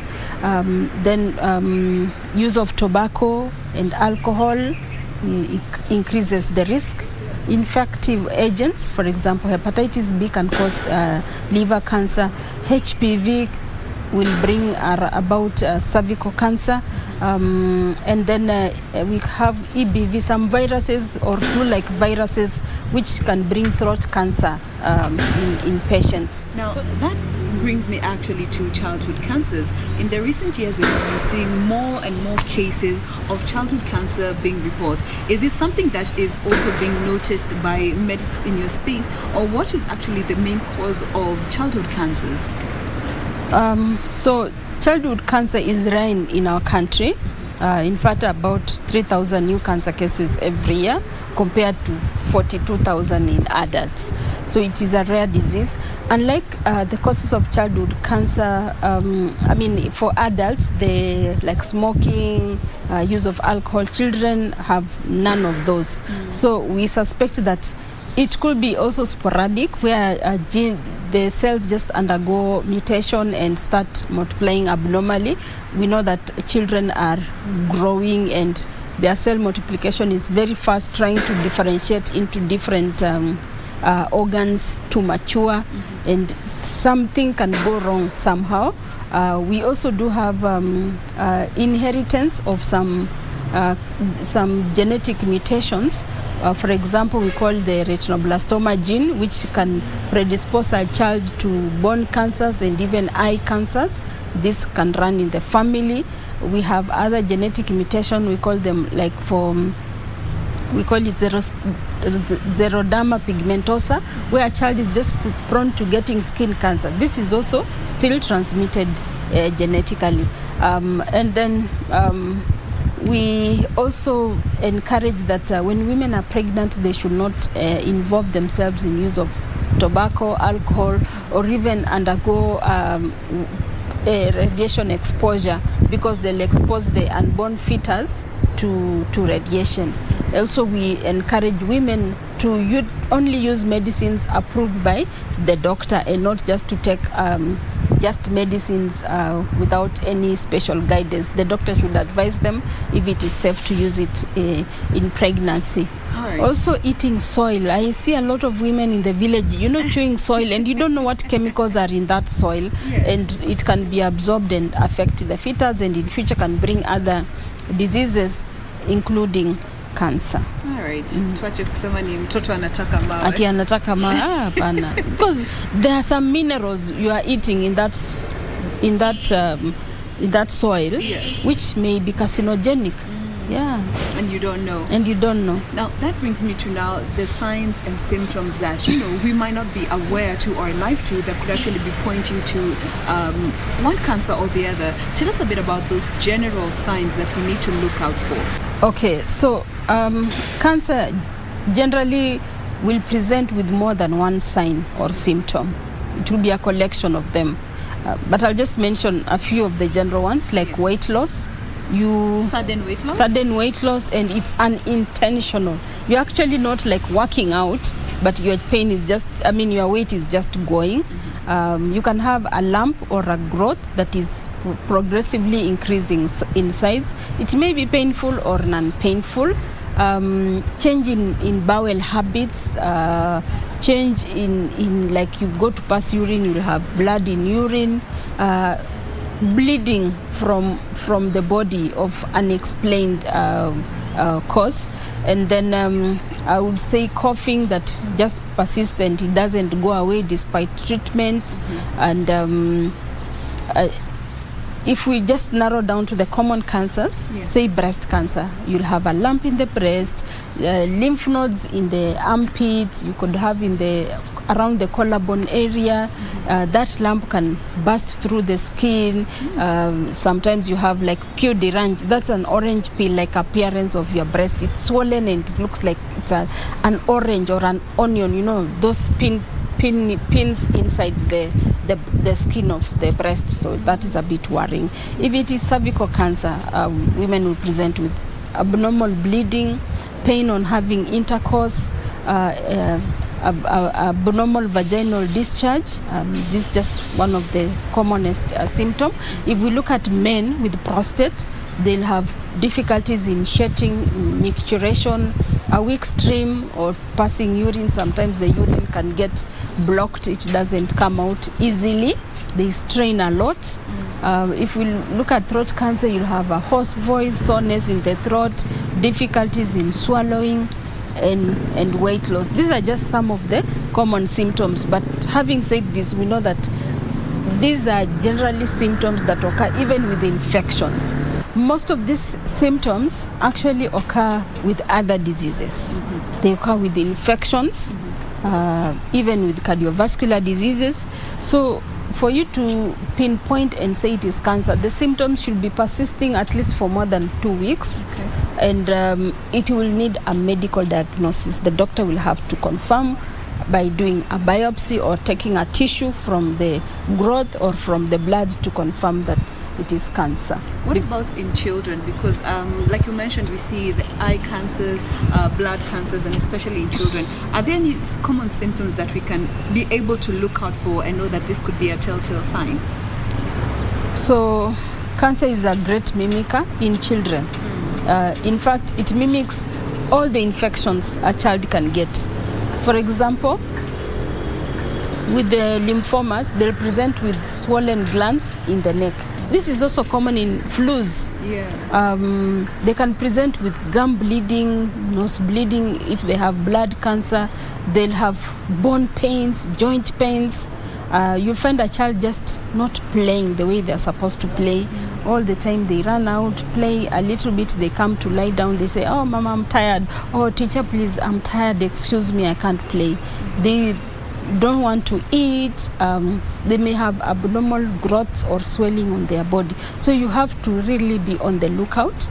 And if a parent has a high index of suspicion that this child is not well, despite treatment for infections, they need to take this child to be seen by a pediatrician who will take history, examine the child thoroughly, and try to look out for other issues which could be cancer. Because in children, 1 in 8,000 will have cancer. So it is very hard to pick this cancer in children, and unless it is somebody who a good doctor who can really examine the child and try to have a high index of suspicion to differentiate between cancer and infection. Right. But majority of the things we see in children are actually of infection, and they can be managed, and within a week or two the child is up and about running. But when it's persistent for extended period of time, then it will be good to be screened for cancer. All right. Now that brings me to the treatment options that are available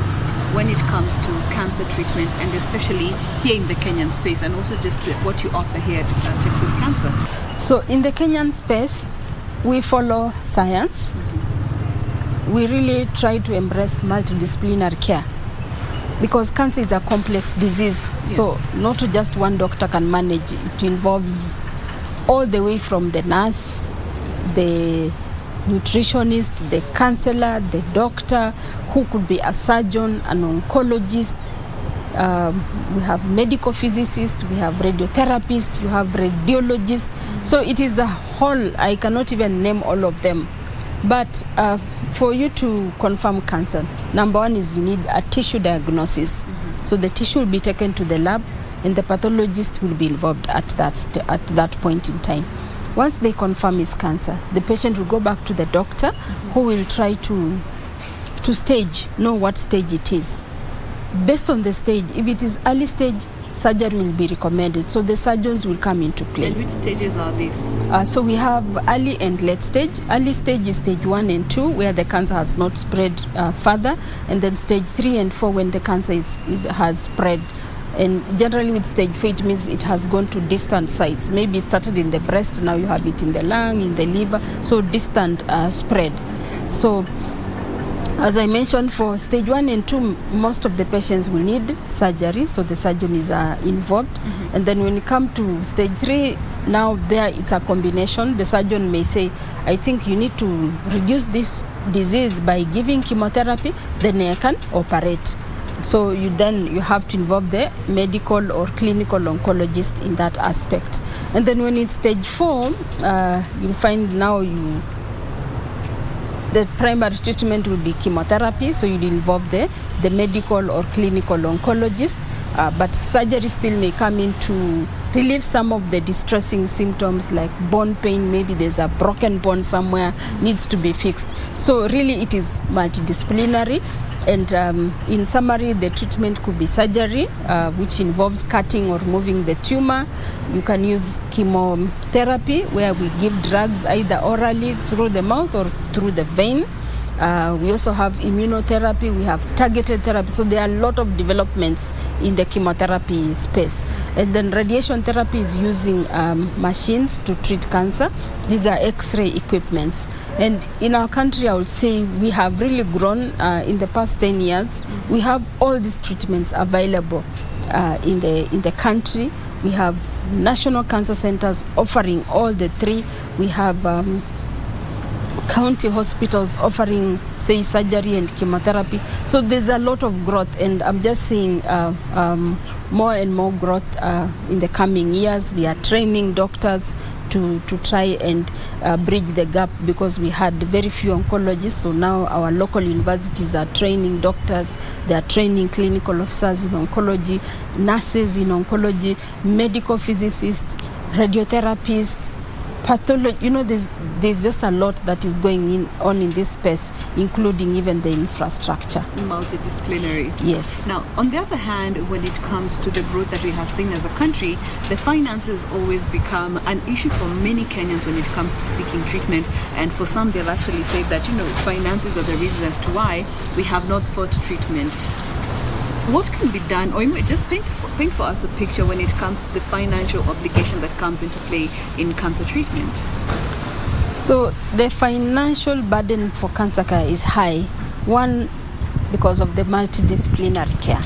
It's not like malaria. You go to the GP in the peripheral hospital, they treat you and you are home and dry. Yes. Cancer involves all those disciplines I've talked about, and there's cost to it. It also the cost also goes to the navigation part, where you have to navigate from the counties, probably you are being treated for infections, then they discover it's cancer. Already there's money spent on trying to establish the diagnosis. So, and then from there now you come now to the actual treatment after staging. So the cost is quite complex, and it is involving, I would say NHIF has come in to give relief to these patients. Because what I know is they can pay for your surgery in the county hospitals and even in the national hospitals, and some of the private hospitals, they give relief. NHIF can pay for chemotherapy, radiotherapy. So it is much better, I would say, since NHIF started supporting patients. This is it's been almost 5 years. Okay. Things are much better, but it is not yet a comprehensive cover. So patients still also need to take responsibility. This is what the government can do for you, but also as Kenyans, we need to do things for ourselves. Like we need to invest in our health, as we invest in education. You could have a public insurance, that is NHIF, but at the same time, if you can afford, you can apply for a private insurance so that your family is cushioned in all aspects. Yeah. You can have a private insurance to top up. And also, as Kenyans, let's not wait when we are sick to enroll. We encourage people to get a medical insurance, even if it's the NHIF. Just enroll and have the card ready, just in case you get sick and you need help in terms of finances. Now, as we bring the conversation to a close, as part of the value chain, as a stakeholder, would you say that we have an enabling environment in terms of policies here in our country, given health is a devolved ministry? How is the environment enabling you as a practitioner, as a part of the value chain, to ensure that you're giving the best to the common man, each and every patient you interact with? I think from the government perspective, I always believe the government is you and me, so we are all part of the government, being a Kenyan. And then there's a political goodwill. Our current president has put health as one of the big four agenda. So already that puts health in a step ahead in terms of attention. Though we still have a lot to be done because cancer care is complex, and the infrastructure, the human resource is all costly. And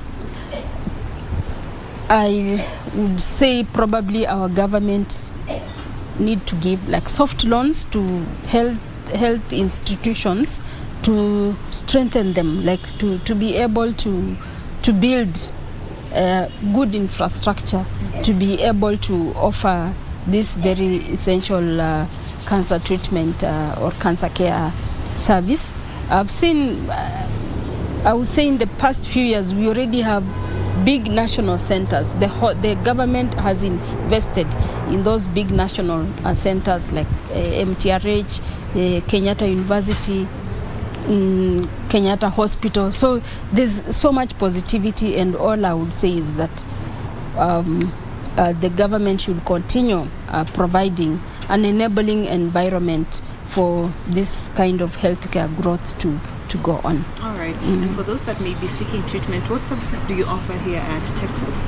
So here we basically offer cancer treatment. We offer from diagnosis of cancer, screening, then we have chemotherapy, radiotherapy, and on chemotherapy we offer a whole range of chemotherapeutic agents like the conventional chemo, the targeted therapy, immunotherapy, and all that.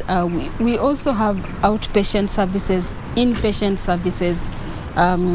We treat thyroid cancer using what we call radioactive iodine. This is radiation that a patient ingests to treat the cancer in the neck from the thyroid. We also do have a pharmacy and laboratory, just to mention a few of our services. All right.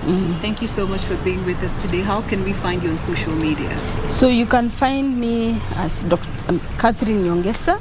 Even Texas Cancer Center is also on social media.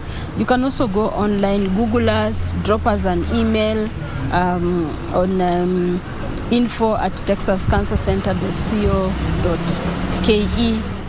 And there you have it. Cancer is a problem, but it is treatable if it is detected early. If you have the opportunity, go get screened, address those symptoms before they now become full-blown cancer, and by that we'll be able to avoid a whole situation. We have been speaking with Dr. Catherine Nyongesa. She is a clinical oncologist as well as the founder of the Texas Cancer Center here in Nairobi.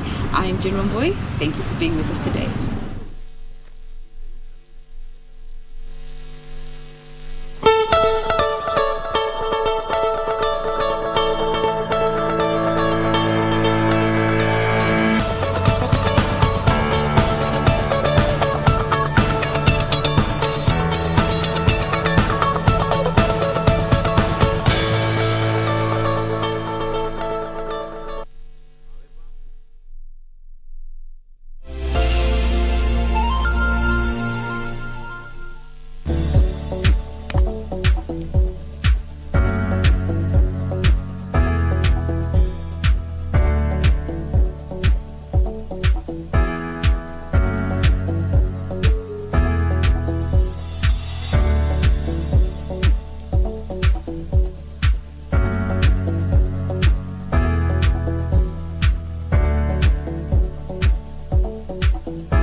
Climate high, now the subject.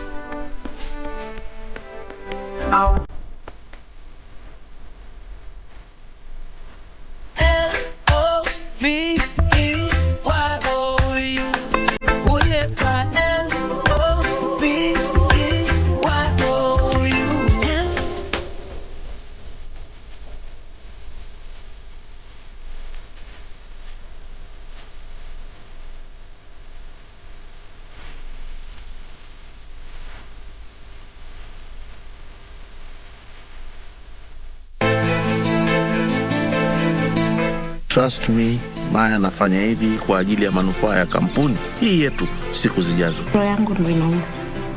Why dear? Achana na mke wangu. Una maisha gani wewe kama si mimi na nguvu zangu? Huyu ana nia nzuri na wewe. Zaki watchdog na mapenzi yangu mimi nalia. Badi, mimi sina roho kama yako. Pili, hufai kuzungumziwa hivyo dadangu. Basi hayo ndio mambo wanashindana kila siku, matusi.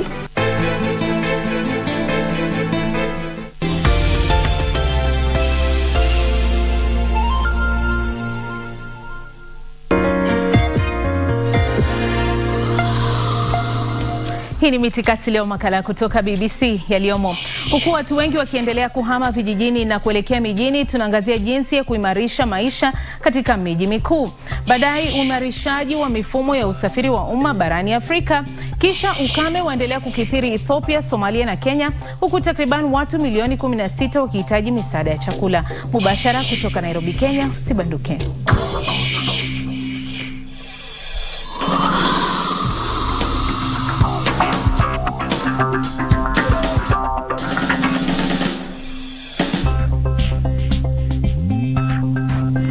Naam, hujambo na karibu katika habari za biashara zinazokuhusu, uchambuzi wa kina na mahojiano. Jina langu mie ni Hamida Abubakar. Sasa tuzungumzie kuhusu miji janja, yani smart cities, ambayo imekuwa ikipata maarufu katika miaka ya hivi karibuni. Hii ni miji ambayo inatumia teknolojia na takwimu vizuri ili kuhakikisha rasilimali zote zinatumiwa kuimarisha maisha ya watu. Watu wengi wamekuwa wakihama kutoka vijijini hadi mijini ili kutafuta riziki. Sasa inakadiriwa kwamba kufikia mwaka 2030 miji 13 kati ya miji 20 yenye watu wengi